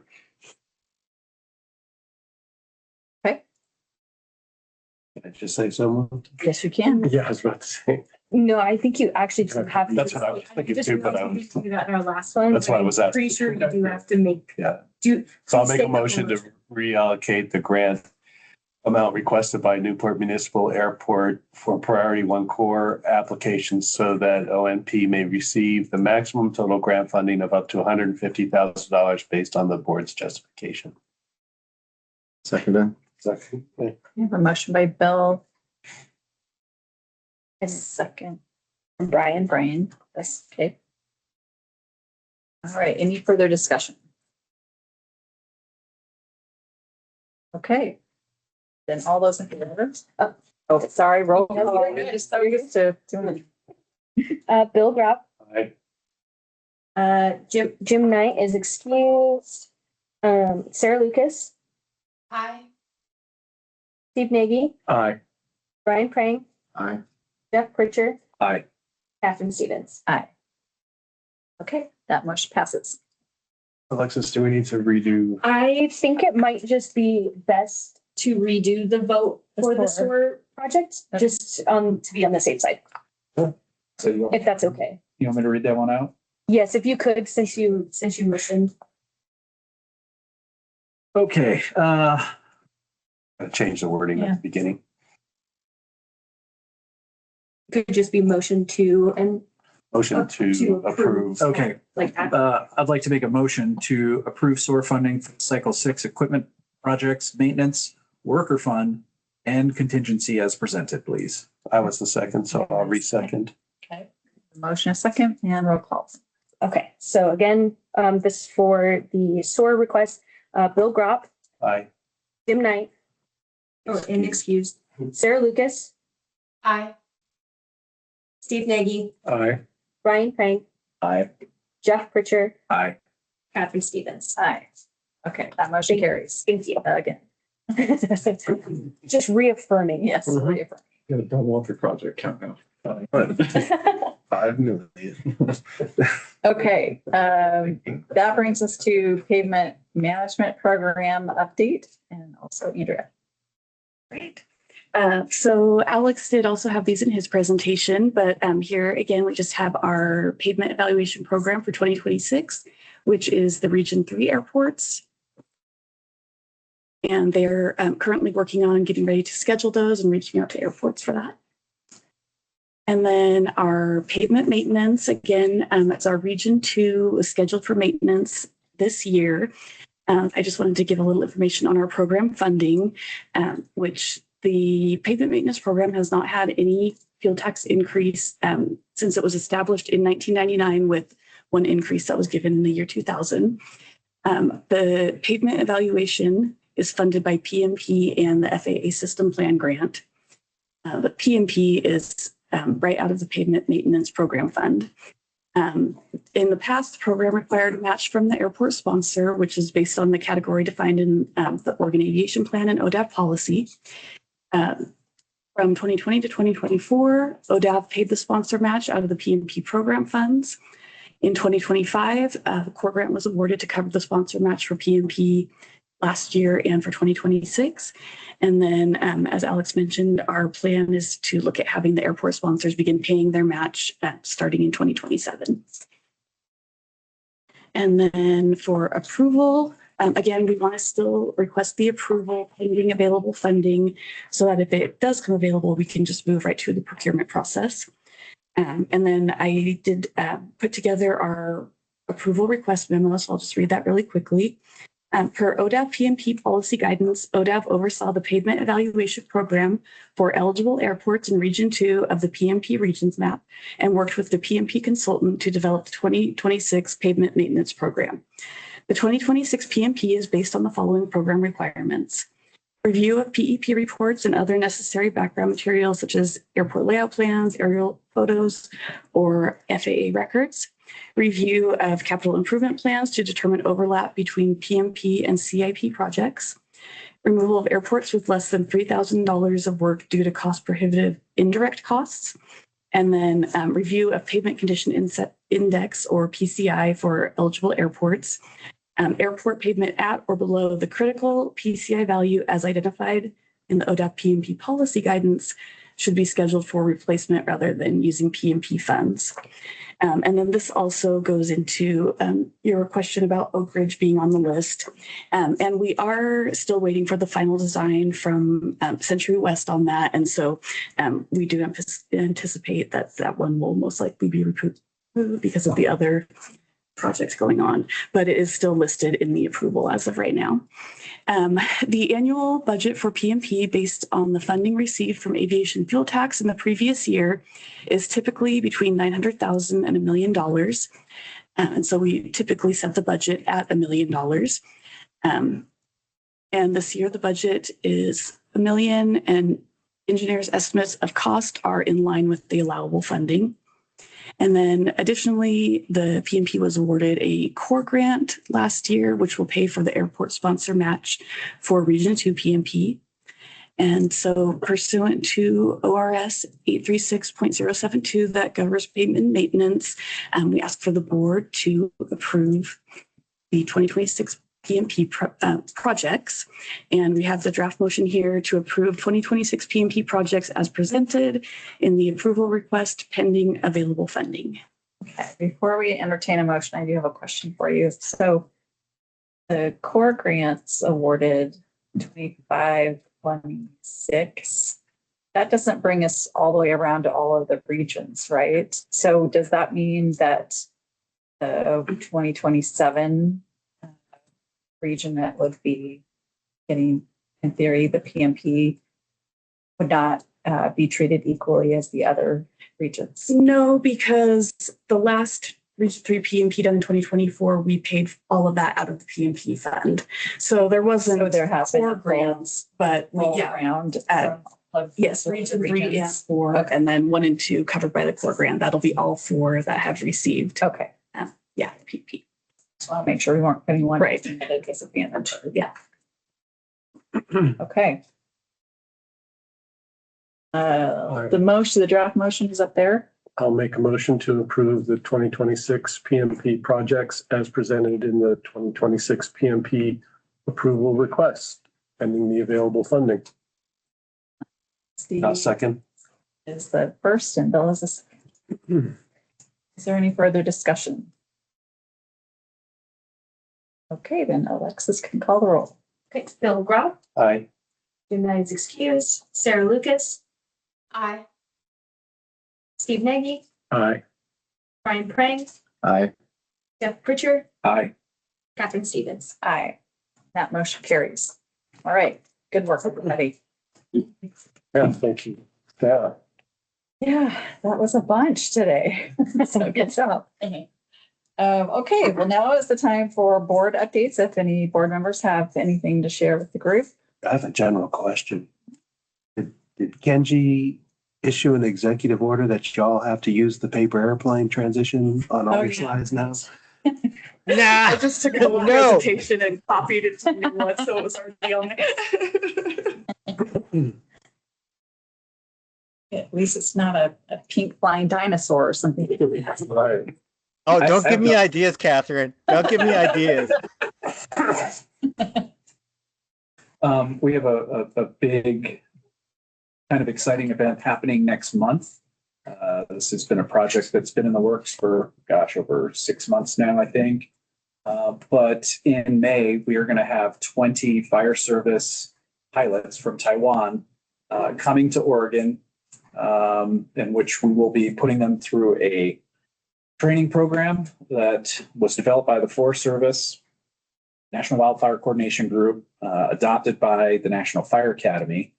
We will be delivering this to them to credential them at DPSST, which is the Department of Public Safety Standards and Training. We'll be bringing in instructors from all over our country to help out in teaching these 20 pilots, but it'll be exciting to have our state kind of hosting this international event. So, and these are UAS pilots, not rotor wing or fixed wing. Okay. That's great. Great update. Anyone else have items to share? Okay, we will move on then to other business. This is the time provided for the board or staff to bring up topics not on the agenda.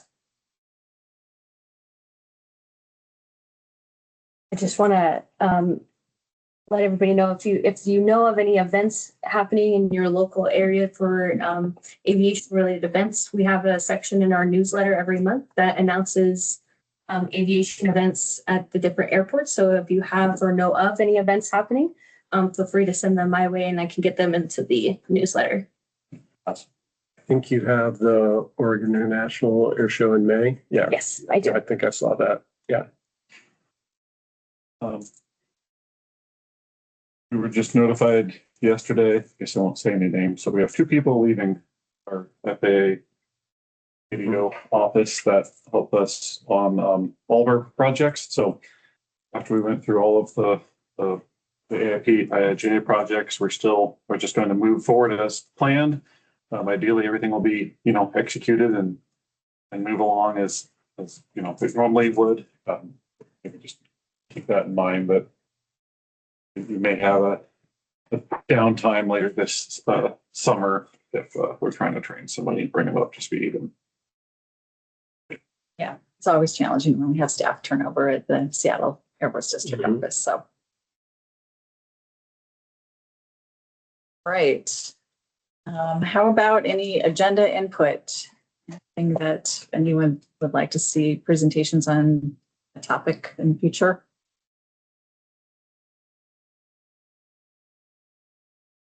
Okay. All right.